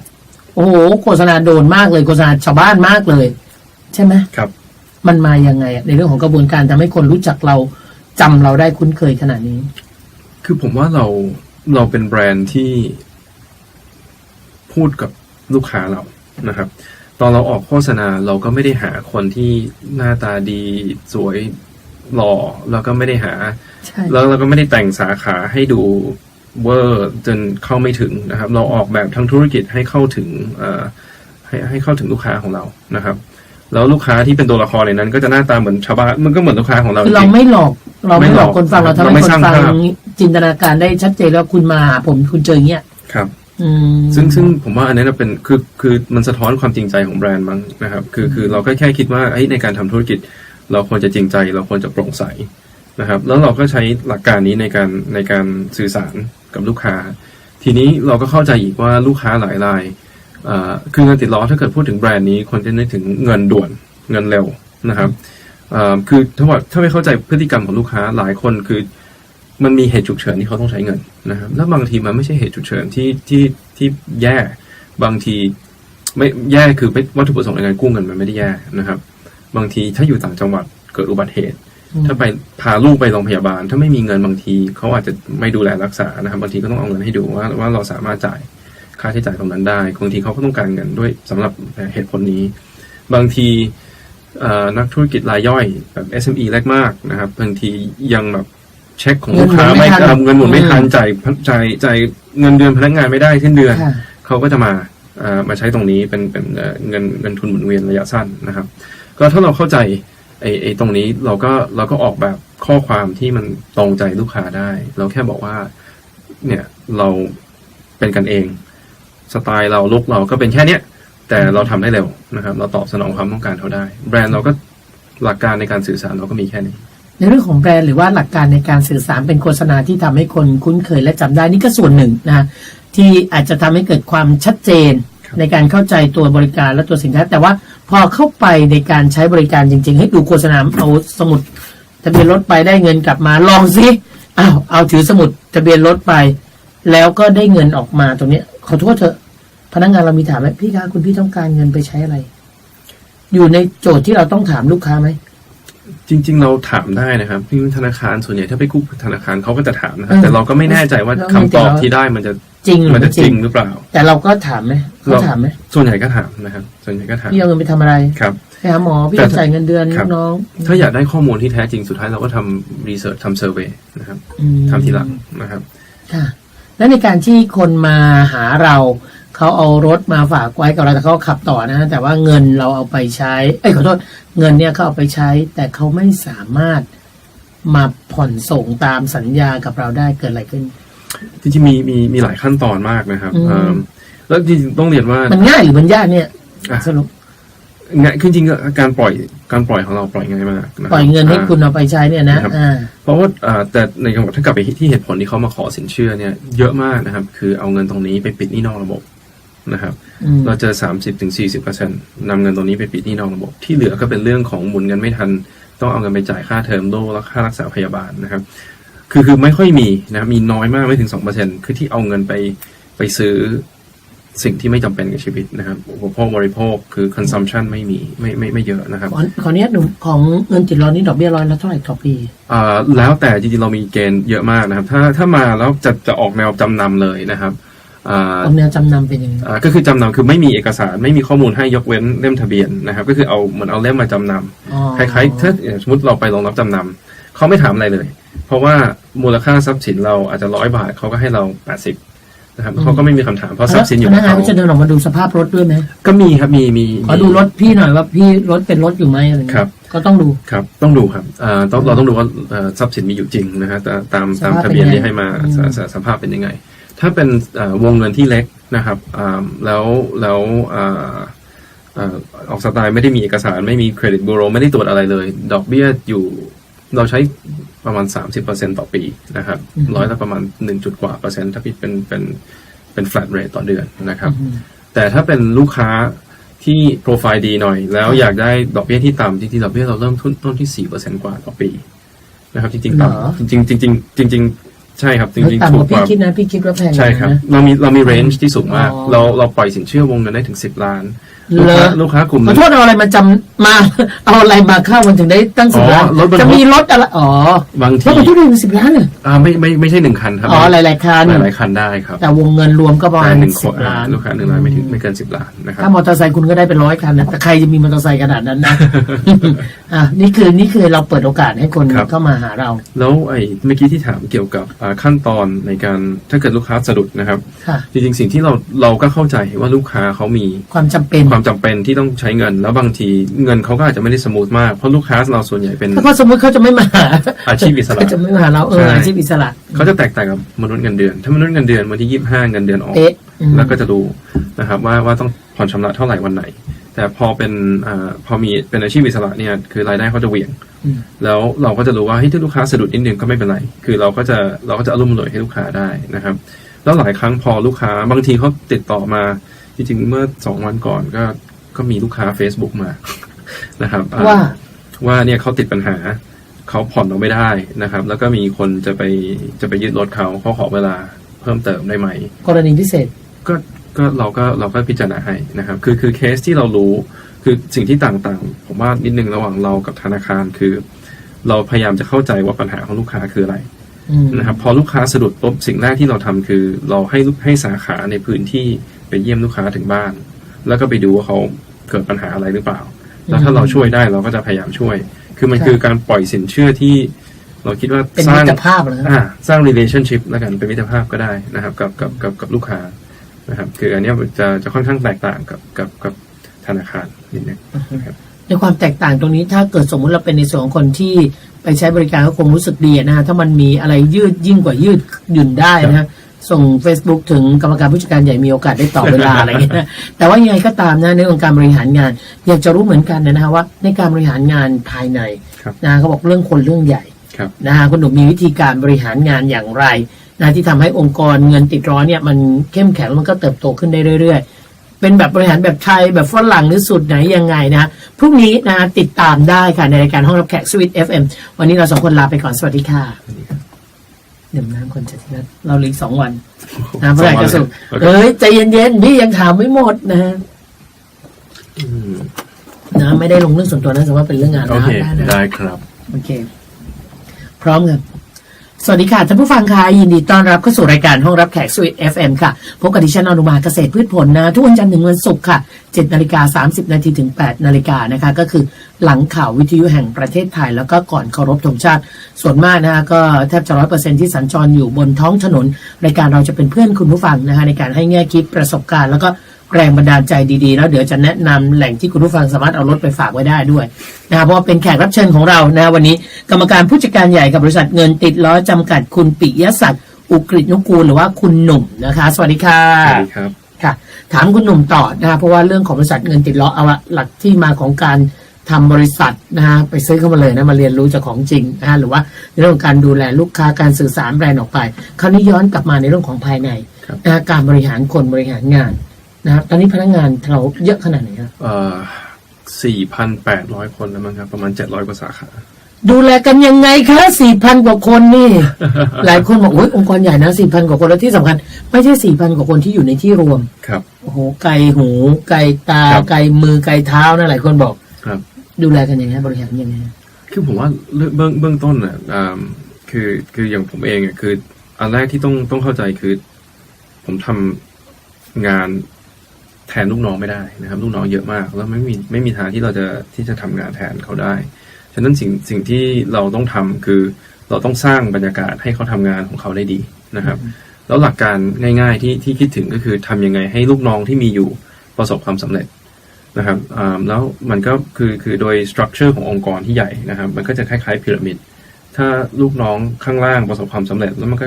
ไล่ขึ้นมาเรื่อยๆเดี๋ยวผลมันก็ออกมาเราก็ประสบความสำเร็จเองนะครับ หลักการก็มีอยู่แค่นี้สิ่งที่เราพยายามจะทำคือสร้างบรรยากาศให้เขาได้มีโอกาสเรียนรู้เติบโตตัดสินใจนะครับคืออันนี้ผมว่ามันเป็นมุมมองของเราแล้วกันนะครับในการสร้างองค์กรเพราะ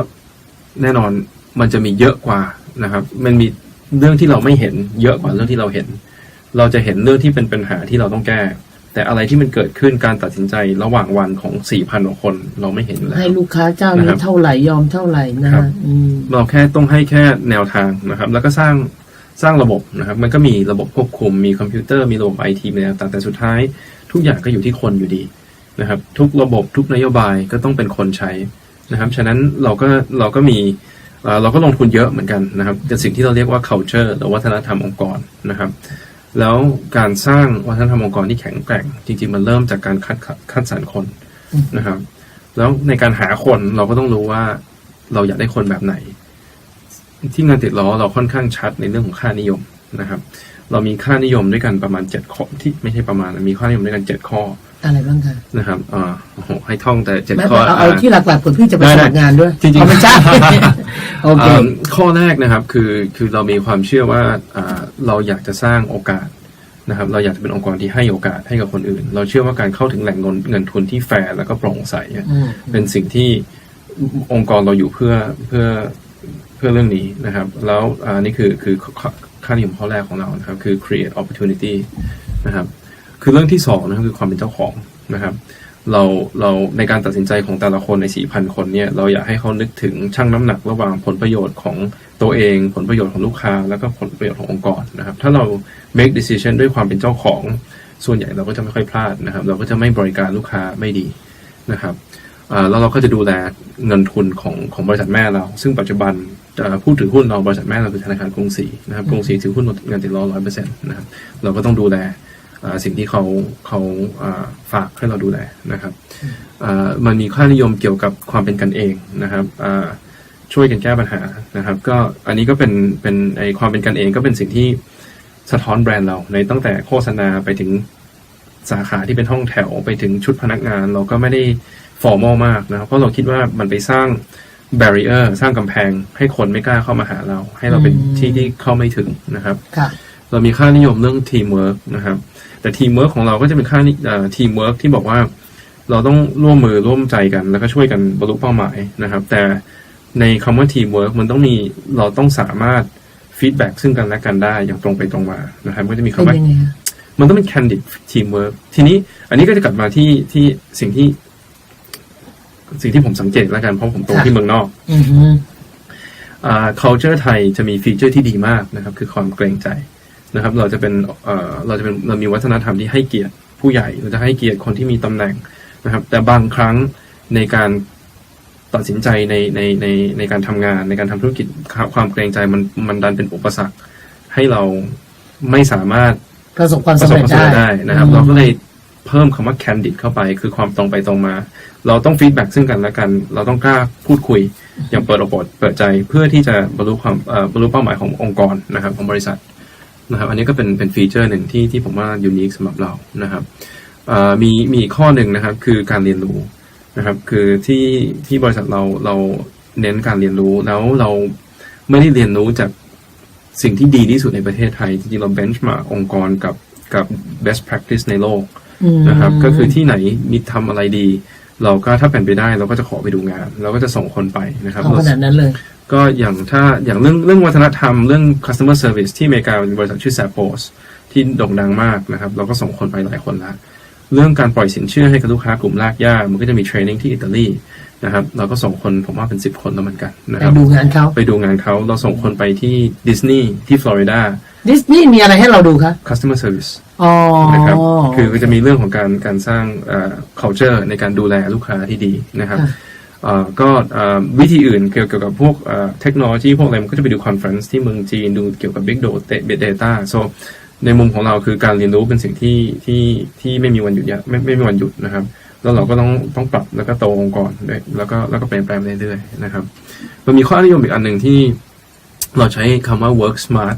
party hard เป็นยังไงครับ work smart party hard คือไอ้ทำงานหนักเนี่ยผมคิดว่ามันเป็นเรื่องปกตินะครับคือถ้าเราได้ค่านิยมข้อแรกนะครับเราเชื่อในสิ่งที่เราทำเรามี passion ในการช่วยเหลือคนในการสร้างโอกาสให้คนอื่นไอ้ work hard เดี๋ยวมันมาโดยธรรมชาติแต่เราก็อยากให้คนแต่เราคิดว่ามันไม่ได้จำเป็นที่ต้องทำงานหนักเราคิดว่าถ้าเกิดเรามีสติในการทำงานเราทำงาน คือคิดก่อนทำนะครับเราก็จะประหยัดเวลาได้เยอะนะครับก็คืออยากให้ work smart นะครับไม่ได้อยากมี value ให้คนขยันแต่ไม่ได้ผลนะครับ work smart ส่วนใหญ่มันจะตามมาด้วยผลแล้วเราก็ต้อง balance อันนั้นนะครับกับอีกค่านิยมที่บอกว่าอันเนี้ยคนชอบที่สุดคือ party hard นะครับที่นี่เราก็ค่อนข้างเต็มที่นะครับกับกิจกรรมนะครับที่กิจกรรมสังสรรค์นะครับคือเราเป็นคือเราเป็นองค์กรที่ใหญ่ 4,000 คนแต่ผมว่าเราก็มีมุมที่เราสนุกนะครับกับเพื่อนร่วมงานในการทำงานไอ้พวกนี้มันก็สะท้อนในแทบจะทุกอย่างที่เราทำถ้าเกิดไปดูถ้ามีโอกาสไปดูสำนักงานใหญ่งานติดล้อเราก็จะตกแต่งคล้ายๆสตาร์ทอัพเราก็จะมีมุมเป็นโซฟากินกาแฟอ่านหนังสือนู่นนี่นั่นคือมันก็จะเป็นบรรยากาศที่เราอยากให้คนอยากมาทำงานนะครับเราอยากให้คนที่เชื่อในสิ่งที่เราเชื่อมาทำงานด้วยกันกับคนที่เราคิดว่ามีเป้าหมายเดียวกันนะครับแล้วก็เราใช้อันเนี้ยในการสร้างองค์กรนะครับนี่คือในส่วนของเขาเรียกว่าอะไรนะฮะ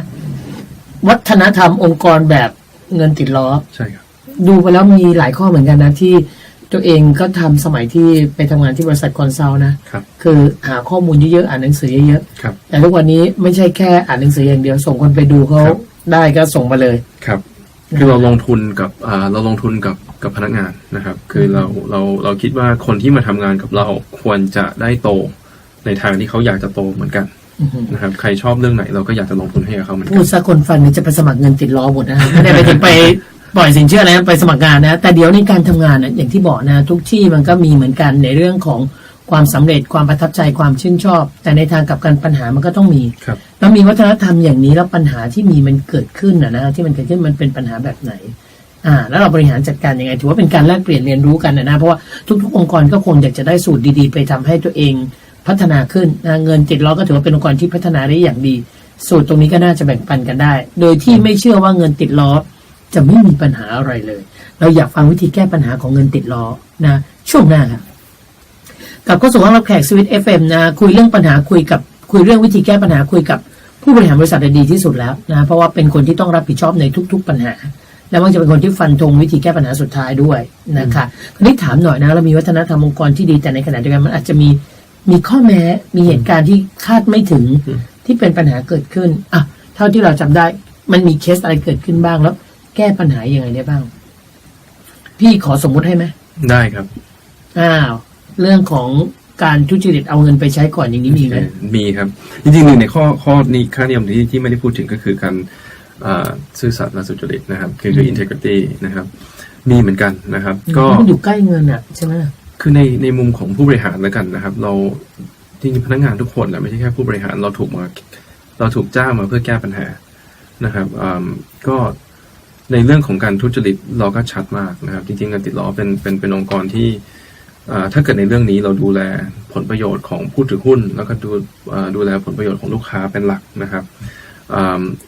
ทุจริตแต่ทุจริตมันบอกไปแล้วว่ามีเจตนาที่ไม่ดีนะครับแล้วพวกนี้ลูกค้าถ้าเป็นพนักงานจริงๆเราค่อนข้างจริงจังนะครับเรา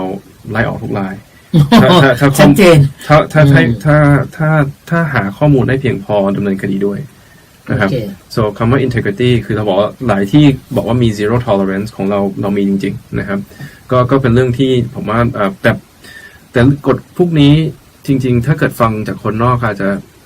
ดูว่าร้ายแรงหรือว่ารุนแรงนิดหนึ่งแต่จริงๆสำหรับคนที่อยู่คือเขาชอบนะครับเพราะว่าคือเขาก็อยากอยู่ใน environment ที่ทุกอย่างมันถูกต้องแล้วมันแฟร์นะครับก็เป็นสิ่งที่เราทำอยู่เป็นเรื่องปกตินะครับแต่ถ้าเกิดเคสทุจริตมันเกิดขึ้นนะครับสิ่งที่เราทำแล้วบอกว่าให้พนักงานรู้ว่าเป็นเรื่องที่สำคัญในมุมของผู้บริหารถ้าเคสทุจริตเกิดขึ้นในพื้นที่สมมติแถวภาคเหนือผู้จัดการพื้นที่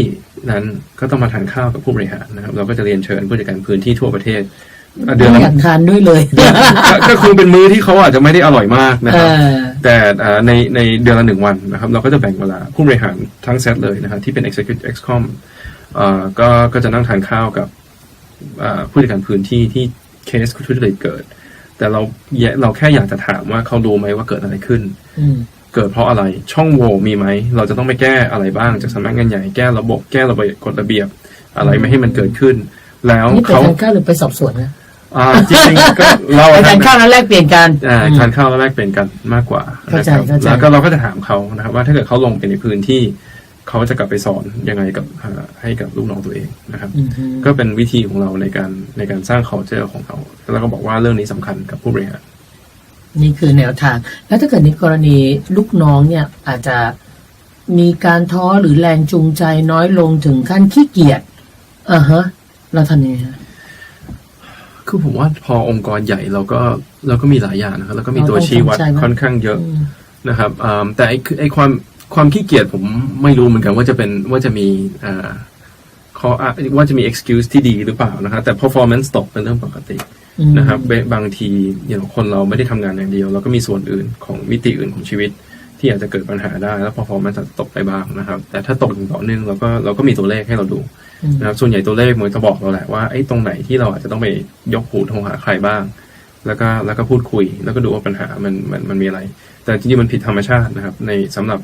คนที่ performance ดีมาตลอดแล้วอยู่ดีๆขี้เกียจจริงๆมันไม่ค่อยเป็นไปได้มันเป็นไปได้เหมือนกันนะครับ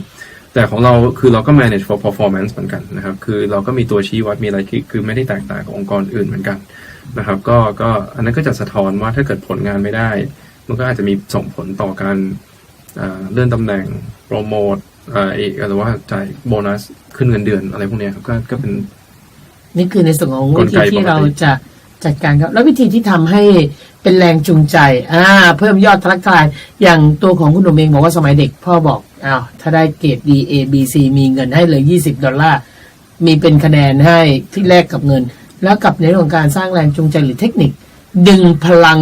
จิตใต้สำนึกดึงพลังซุปเปอร์แมนซุปเปอร์เกิร์ลของพนักงานออกมาทำยังไงครับจริงๆผมว่าในแรงจูงใจมันอยู่ที่2 อย่างนะครับอันแรกคือเรื่องเราเรียกว่า purpose นะครับว่าคนมาทำงานแล้วเขารู้ไหมว่าเขามาทำงานเพื่ออะไรนะครับเป็นว่าอันนั้นกลับไปที่ค่านิยมข้อแรกเรามาตั้งแต่คัดพนักงานเลยว่าถ้าเกิดเขาไม่เข้าใจนะครับว่าสิ่งที่เราทำอยู่มันเป็นเรื่องที่ดีนะครับคือเขาก็อาจจะไม่ได้ฟิตกับเรามากนะครับแล้วพนักงานที่มาแล้วก็เห็นอยู่เรื่อยๆนะครับเรามีเรื่องราวของลูกค้าที่เราได้ช่วยเขาเยอะนะครับคือเราก็ทำเป็นคลิปทำอะไรให้พนักงานได้เห็นว่าทุกวันที่เขามาทำงานมีประโยชน์ต่อลูกค้าแล้วก็ต่อสังคมนะครับซึ่งตรงนี้จะทำให้เรามีพลังโดยธรรมชาติอยู่แล้วอีกอย่างที่คิดว่าจะทำให้พลังไม่ตกนะครับก็คือสิ่งแวดล้อมนะครับคือถ้าเราอยู่ใน environment ที่ทุกคนมีเป้าหมายเดียวกันเราไว้ใจซึ่งกันและกันแล้วก็เขามีอำนาจในการกำหนดว่าเขาจะทำอะไรในวันนี้หรือว่ามีอำนาจในการกำหนดว่าสิ่งแวดล้อมเขาน่าจะเป็นแบบไหนแล้วเรารับฟังนะครับเราลงทุนใน environment นั้นผมว่าคือผมว่าพนักงานจะมาแล้วก็ค่อนข้าง motivate นะครับแน่นอนถ้าเกิดเราเป็นเครือข่ายที่เป็นสาขาผมว่ามันก็มีเครื่องมืออื่นนะครับก็มี incentive มีอะไรต่างๆนะครับแต่ incentive ของเราวิธีการถามของเราก็ออกเน้นไปถามว่าดูแลลูกค้าไปกี่รายแล้วเราช่วยลูกค้าไปกี่รายแล้วบางทีเราอาจจะไม่ได้เน้นไปที่ยอดหรือว่าเม็ดเงินมากเท่าไหร่นะครับที่จำนวนที่ได้ช่วยคนว่าอย่างนั้นคือเรามีเป้าหมายขององค์กรที่เกี่ยวกับว่าเราอยากจะขยายฐานลูกค้าเพราะเราเชื่อว่าลูกค้าที่เลือกใช้เงินติดล้อมากกว่าอาจจะเป็น finance ที่อื่นหรือว่านี่นอกระบบคือก็จะเป็นลูกค้าที่เหมือนได้โอกาสที่ดีขึ้นถามนี่ว่าถ้าเกิดในกรณีนี้นะฮะลูกค้าที่ไม่ได้นิสัยดีมากนักอะไรเงี้ยนะโอเคเอาละเราบอกว่าเราทำถึงขั้นต้องฟ้องร้องกันไหมมีครับนี่คือมีหลายแบบมากครับที่บอกโดยเพื่อที่ไหนลูกค้ารู้ว่าเขาเอาทะเบียนมาให้เรามาฝากไว้กับเราแล้วถ้าเกิดเขาผ่อนไม่ได้บางรายนะครับที่ต่างจังหวัดขับรถมาจอดที่สาขาเลยนะครับแล้วเขาก็บอกเดี๋ยวอาทิตย์หน้าพี่มาเอานะก็มีเหมือนกันนะครับซึ่งถ้าเป็นลูกค้าแบงก์อาจจะไม่ค่อยได้เจอแบบนี้นะครับแต่ของเราพอลูกค้าเขามีความสัมพันธ์กับเด็กในสาขาคือบางทีก็เป็นเรื่องที่คุยกันได้แต่ก็มีเหมือนกันนะครับบางเคสที่ยากนะครับมันก็มีกรอบของกฎหมายนะครับที่เราใช้เหมือนกันก็มีทีมกฎหมายดูแลเราก็ปรารถนาจะสร้างสิ่งดีๆให้ลูกค้าแต่ถ้าลูกค้ามาแบบไม่ดีมากก็ว่ากันไปแต่โดยเจตนาเราไม่มีเจตนาที่อยากจะได้ทรัพย์สินแล้วไม่อยากจะยึดรถลูกค้านะครับซึ่งอันนี้เป็นมุมมองของเงินติดล้อที่เราคิดว่าแตกต่างกับ บริษัทที่ปล่อยเงินกู้หลายที่ อือฮึ นะครับหลายที่ที่ปล่อยสินเชื่อแบบนี้นะครับคือเขาอยากซื้อทรัพย์สินลูกค้าในราคาที่ถูกถ้ารถกระบะคันหนึ่งมีมูลค่า 500,000แล้วลูกค้าร้อนเงินอยากได้แค่100,000รีบปล่อยเลย ยึดเลย เพราะว่าถ้าแล้วพอลูกค้าสะดุดปุ๊บรีบหาเรื่องยึด แต่ของเราไม่เป็นอย่างนั้น คือของเราคือมันไม่มีความจำเป็นถ้าเกิดมันยืดหยุ่นได้ก็ยืดหยุ่นไปแล้วสมมติลูกค้าไม่ไหวจริงๆแล้วรถมาคืนเราขายทอดตลาดส่วนที่กำไรเราก็โอนคืนให้ลูกค้า เหรอ ใช่ครับ อ๋อ คือเราไม่ต้องการกำไรจากการขายรถของลูกค้า อันนี้มันไม่ใช่วัตถุประสงค์ของบริษัทนะครับ คือเราอยากให้เขาช่วยเราอยากช่วยเขาเข้าถึงแหล่งเงินทุน อือฮึ ที่เรามั่นใจว่าดีกว่านอกระบบเยอะนะครับ แล้วเขาส่วนใหญ่ลูกค้ากลุ่มเราไม่คุริฟายที่จะไปกู้จากธนาคาร ไม่สามารถด้วย ครับ บางทีแล้วเราจะมีวิธีการบริหารจัดการยังไง อยากให้คุณหนุ่มช่วยแนะนำหน่อย ไม่ได้หมายถึงว่า ไม่อยากให้คุณหนุ่มไม่มีลูกค้านะแต่หมายถึงว่าไม่ให้เขาตกเข้าสู่ภาวะจำเป็นจนต้องเอาทรัพย์สินมาใช้บริการไม่ว่าจะเป็นเราหรือที่ไหนก็ตามนะครับ มีวิธีไหม โอเคจริงๆผมว่าหนี้เนี่ยมีแบบหนี้ที่ดีแล้วก็หนี้ที่ไม่ดีนะครับ หนี้ที่ดีเนี่ยคือบางทีเราไม่มีกำลังในการซื้อทรัพย์สินที่มันใหญ่นะครับอย่างเช่นบางทีเราจะครอบครัวต้องมีรถหรือว่าเราเราทำการเกษตรแล้วเราต้องมีรถไถเพื่อจะเพิ่มผลผลิตพวกนี้เป็นหนี้ที่มันเกิดก่อได้แล้วมันจำเป็นแล้วมันช่วยให้เราทำมาหากินพวกนี้หนี้ที่ช่วยทำมาหากินบอกว่าเป็นหนี้ที่ดีนะครับแต่มันก็มีหนี้ที่ไม่ดีนะครับแต่นั้นคือมันไม่ได้เกี่ยวกับว่าเองเม็ดเงินที่เราเอามามันไม่ดีมันอยู่ที่วัตถุประสงค์ในการใช้มันไม่ดีนะครับคือผมว่าถ้าเกิดเราวางเรื่องค่าใช้จ่ายนะครับแล้วก็มีการวางแผนเรื่องการเงินคือเราก็จะหลีกเลี่ยงการที่เราต้องไปใช้วงเงินหรือว่าต้องไปกู้เงินจากที่บางทีอาจจะไม่ได้ดูแลเราดีนักนะครับ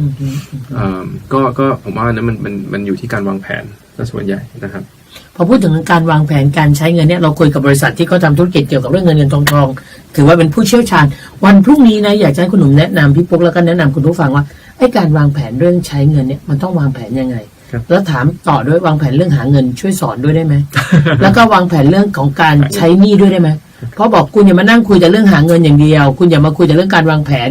อย่างเดียวผมมันเลยนาทีนั้นมาหมดแล้วเพราะผมไม่ได้วางแผนเพราะผมไม่ได้หาได้น้อยตอนนี้ผมมีหนี้เยอะมาก วิธีการบริหารหนี้ไงเดี๋ยว3โจทย์นี้ดิฉันตอบไม่ได้นะฮะ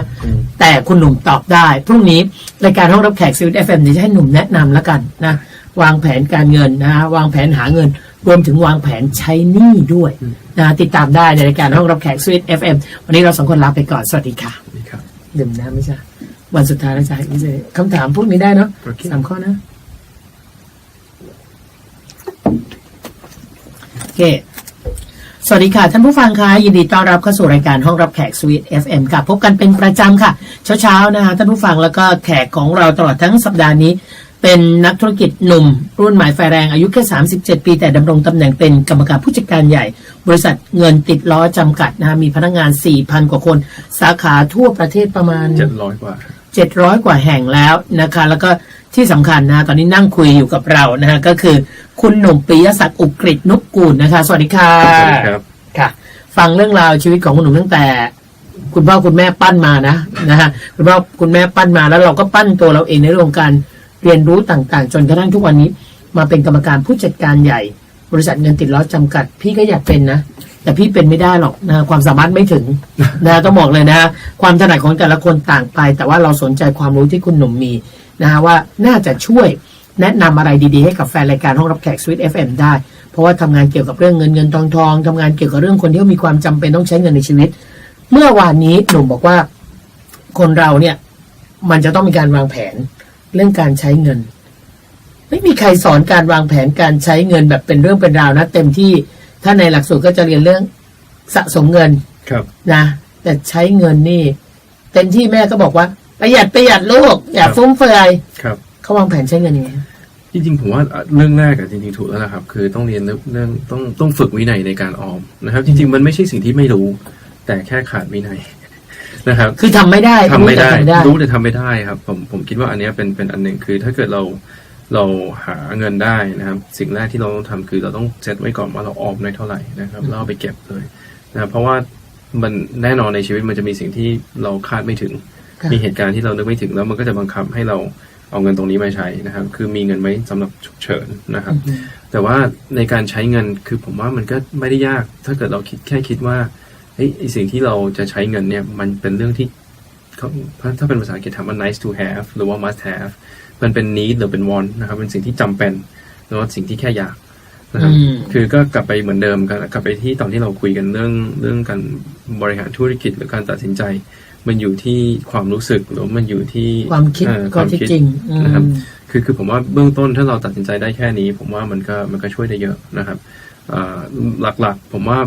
เบสิกมีอยู่แค่นั้นที่เหลือค่อยไปถึงเรื่องเงินลงทุนอะไรพวกนั้นต่างๆหนุ่มถ้าหนุ่มบอกว่าเอาละเบื้องต้นพื้นฐานที่ดีของการวางแผนใช้เงินก็คือหัดเก็บออมใช่ครับถ้าคนเรา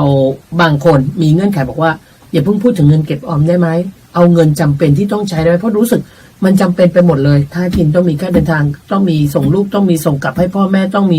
ภาษีสังคมไม่ได้อยู่คนเดียวยังอยู่ในที่ทำงานกับเขาช่วยซองไม่ช่วยเลยจะอยู่ยังไงถ้าเต็มไปด้วยเงื่อนไขเหล่านี้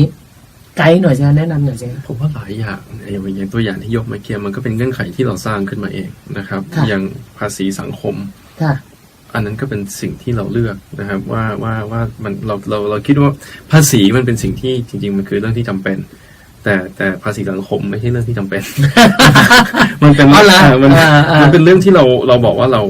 มันเป็นเรื่องของเขาเรียกว่าอะไรเฟซมั้งคือเราอยากโชว์เราเห็นคือผมว่าสังคมตอนนี้มันก็ยากนิดหนึ่งเพราะทุกคนอยู่บน Facebook เราก็จะโพสต์แต่สิ่งที่เราอยากให้คนอื่นเห็น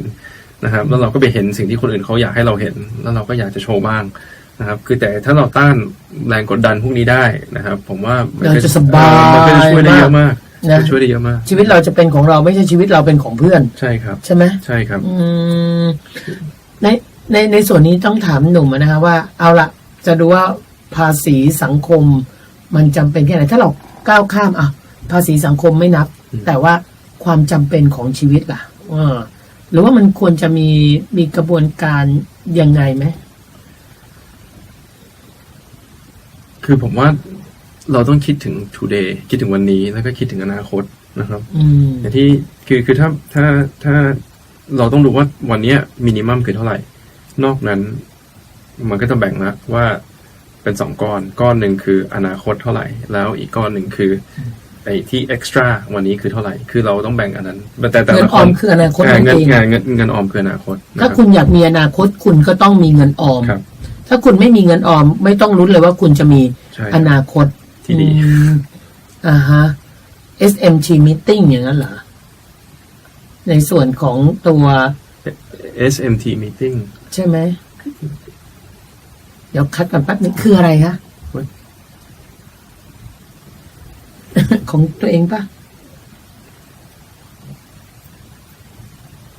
มีนัดประชุมโอเคไม่เป็นไรครับ that's okay โอเคไม่เป็นไรพี่หมายได้อยู่เดี๋ยวทดเวลาบาดเจ็บไปหน่อยน้องเขาบอกไม่เป็นไรโอเคงั้นเดี๋ยวกลับมานิดนึง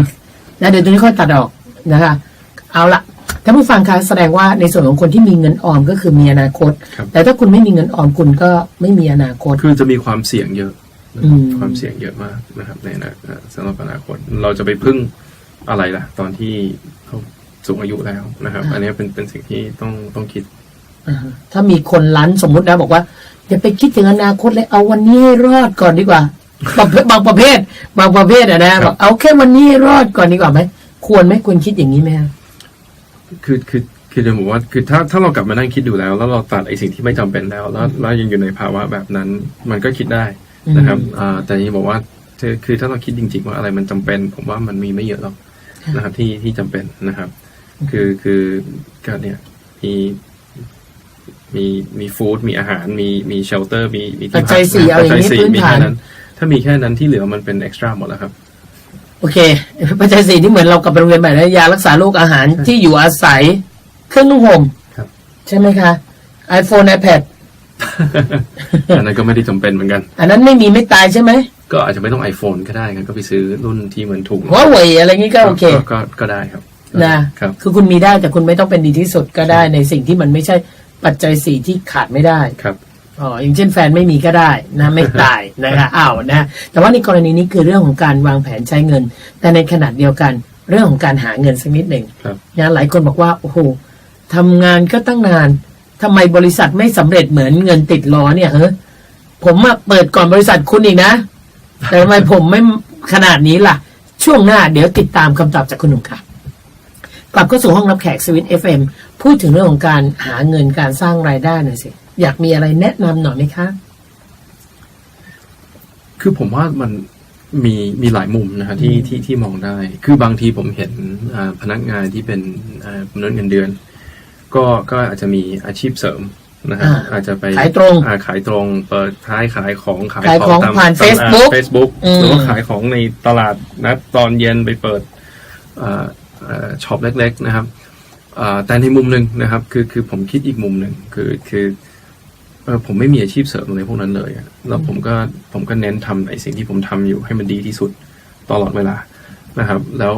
ไม่ว่าเราจะเลือกทำอะไรซึ่งพอเราเป็นมนุษย์เงินเดือนเรารับค่าจ้างเข้ามาเราก็เน้นทำตรงนี้แล้วทำให้ดีที่สุดคือโอกาสเดี๋ยวมันก็มาเองนะครับคือโอกาสคือผมอยากให้คนมองว่าไอ้สิ่งที่ทำอยู่ทุกวันนี้ถ้ามีโอกาสเติบโตหรือว่าพยายามจะหาโอกาสเติบโตในสิ่งที่ทำอยู่คือผมว่ามันจะดีกว่าเยอะแทนที่จะเอาเวลาแบ่งไปทำอย่างอื่นนะครับคือมุ่งจุดหมายเดียวแล้วเอาให้มันสุดๆใช่ครับให้ดีที่สุดคุณภาพที่สุดครับอย่างผมยกตัวอย่างผมเคยมีลูกน้องคนหนึ่งที่เขาเก่งมากเลยนะฮะก็คืออยู่ในทีมฝ่ายการตลาดตอนที่ผมดูแลมาร์เก็ตติ้งอยู่แล้วมีอยู่ช่วงหนึ่งเขาก็มาทำงานด้วยความเหน็ดเหนื่อยผมก็มีคำถามว่าเป็นอะไรเขาก็บอกว่าเนี่ยเขาไปขายของนะครับคือเขาไปขายอย่างอื่นตอนเย็นนะครับแล้วผมก็เห็นว่า performance หรือว่างานเขาก็แย่ลงก็ตกนะครับแล้วผมก็เลยเรียกมาคุยแล้วก็แนะนำเขาไปว่าคิดว่าเขามีอนาคตที่ดีได้ถ้าเกิดในสายการหน้าที่การงานนะครับถ้าเกิดเขาตัดพวกนั้นทิ้งแล้วก็มาโฟกัสในสิ่งที่ควรจะทำตรงนี้ให้ดีเดี๋ยวเรื่องการเลื่อนตำแหน่งเดี๋ยวการขึ้นเงินเดือนเดี๋ยวพวกนั้นมันตามมาเองแล้วสุดท้ายจริงๆด้วยคือเขาก็ไปโตเป็น VP เป็นอะไรที่อื่นนะครับคือได้โตในองค์กรเราแล้วหลังจากนั้นคือก็ได้โอกาสที่อื่นเขาก็มีโอกาสในการโตอะไรพวกนั้นก็ไม่ได้ทำแล้วนะครับคือผมคิดว่าไอ้สิ่งที่เราทำอยากให้เราตั้งใจทำมันนะครับผมว่ามีมุมนั้นในการหารายได้แล้วกันนะครับอย่างผมคุยกับคนที่อะไรเสร็จอย่างเนี้ยผมมีเพื่อนนะครับของญาติเขาก็จะมีคำถามว่าลูกกำลังจะจบแนะนำจะเรียนอะไรดีแนะนำยังไงดีแล้วบางทีผมก็จะแนะนำให้เขาไปทำบริษัทใหญ่บริษัทนานาชาติเพราะบริษัทใหญ่ก็จะเป็นบริษัทที่มีระบบเขาจะเทรนเราแล้วเขาจะลงทุนในพนักงานนะครับแล้วก็เราจะมีโอกาสไปเห็นไปดูงานที่ต่างประเทศนะก็จะมีมุมมองที่กว้างขึ้นนะครับแล้วบางทีเขาก็จะบอกผมว่าเงินเดือนน้องเขาสมัครแล้วได้ 20,000 บาท10,000 กว่าบาทเองมาเนี่ยเดี๋ยวนะเปิดร้านกาแฟให้ได้เยอะกว่านั้นอยู่แล้วแต่นั่นคือผมว่ามองสั้นมากนะครับคือเอาแค่จะเป็นเท่าแก่ร้านกาแฟเอาแค่งานแรกเอาแค่เงินเดือนแรกมันเป็นตัวตัดสินมันไม่สามารถเป็นตัวตัดสินได้มันวัดอะไรไม่ค่อยได้นะครับเงินเดือนคนที่เป็นผู้บริหารในแบงก์เงินเดือนแรกเขาเมื่อเทียบกับเงินเดือนปัจจุบันมันคงต่างกันหลาย10 เท่านะครับมันแค่ขึ้นอยู่ว่าเรามุ่งมั่นแล้วก็ขยันทำในสิ่งที่โอกาสที่เราได้รับหรือเปล่านะครับคือผมก็จะมีมุมมองแบบนี้เหมือนกันในเรื่องของการหารายได้แล้วกันนะครับนี่ไม่ใช่ว่าจะต้องไปเป็นองค์ประกอบเจ้าของธุรกิจอย่างเดียวคุณถึงจะสามารถสร้างรายได้คุณเป็นมือปืนรับจ้างก็ได้นะฮะแต่คุณสามารถที่จะประสบความสำเร็จมีทรัพย์สินมากมายได้นะแล้วก็อาจจะบริหารชีวิตในสิ่งที่คุณเครียดน้อยกว่าคนที่จะเป็นเจ้าของกิจการก็ได้หรือเปล่าไม่แน่ใจนะบางคนบอกจริงๆผมเห็นด้วยขึ้นกับคำนั้นนะครับเพราะว่าคนที่คิดว่าอยากกำหนดชะตาชีวิตตัวเองอยากมี flexibility อยากมีความยืดหยุ่นในการเป็นเจ้าของร้านกาแฟจริงๆรู้ไหมว่ามันไม่หยุ่นเลยเขาต้องตื่นแต่เช้าไปนั่งเปิดร้านใช่แล้วก็กว่าจะถ้าเกิดช่วงไหนฝนตกหนักขายไม่ดีก็จะมีความเครียดคือมนุษย์กันเองก็จะไม่มีสิ่งเหล่านั้นนะครับแล้วเราก็จะมีการวางแผนให้เรามันก็จะมีทำงานเช้าตอนเย็นกลับบ้านมันก็จบเสาร์อาทิตย์มันก็เป็นเวลาของเราถึงว่าเจ้าของกิจการนี่หน้าแก่แต่พนักงานอายุถ้าเจ้าของกิจการหน้าเด้งมีความสุขมันก็แล้วแต่นะแต่ว่าก็มีโอกาสสูงอันนี้คือในกรณีของคนที่ต้องการที่จะหารายได้เพิ่มมากขึ้นคราวนี้มาถึงกรณีนี้บ้างคนที่มีหนี้สินอยากให้คุณหนุ่มแนะนำหน่อยหลายคนนี่ผมมีหนี้เงินติดล้อผมมีหนี้นู่นผมมีหนี้นั่น ทำยังไงดีอะคะจัดการยังไงจริงๆเราเจอหลายเคสมากนะครับแต่สิ่งที่เราต้องทำคือเราต้องยอมรับความจริงก่อนสิ่งแรกที่ต้องทำคือต้องกางมาให้หมดเลยนะครับว่ามีหนี้เท่าไหร่แบลมาให้หมดเลยจะเยอะจะน้อยนอกระบบในระบบหนี้เท่าไหร่ทรัพย์สินเท่าไหร่แล้วก็รายได้เท่าไหร่แล้วก็แต่ละเดือนต้องมีภาระในการผ่อนชำระหนี้นั้นเท่าไหร่นะครับสิ่งที่เราถ้าเป็นไปได้ควรทำนะครับคือควรจะปิดหนี้ที่ดอกเบี้ยสูงสุดก่อนนะครับบางทีเรามีทรัพย์สินที่ปลอดภาระแต่อย่างเช่นถ้าเกิดเป็นบ้านอย่างเงี้ยครับถ้าเกิดเอาบ้านไปเข้าแบงก์ใหม่แล้วไปกู้เงินก้อนออกมาเราสามารถเอาไปแล้วดอกเบี้ยส่วนใหญ่ถ้าเป็นดอกเบี้ยบ้านเนี่ยครับมันจะถูกกว่าดอกเบี้ยบัตรเครดิตดอกเบี้ยสินเชื่อเงินสดดอกเบี้ยประเภทอื่นคือเอาเงินตรงนี้ไปปิดพวกนั้นให้หมดเลยนะครับแล้วเราก็สามารถยืดเวลาในการผ่อนนะครับแล้วก็บริหารหนี้ของเราได้ดีขึ้นนะครับคือมันมีวิธี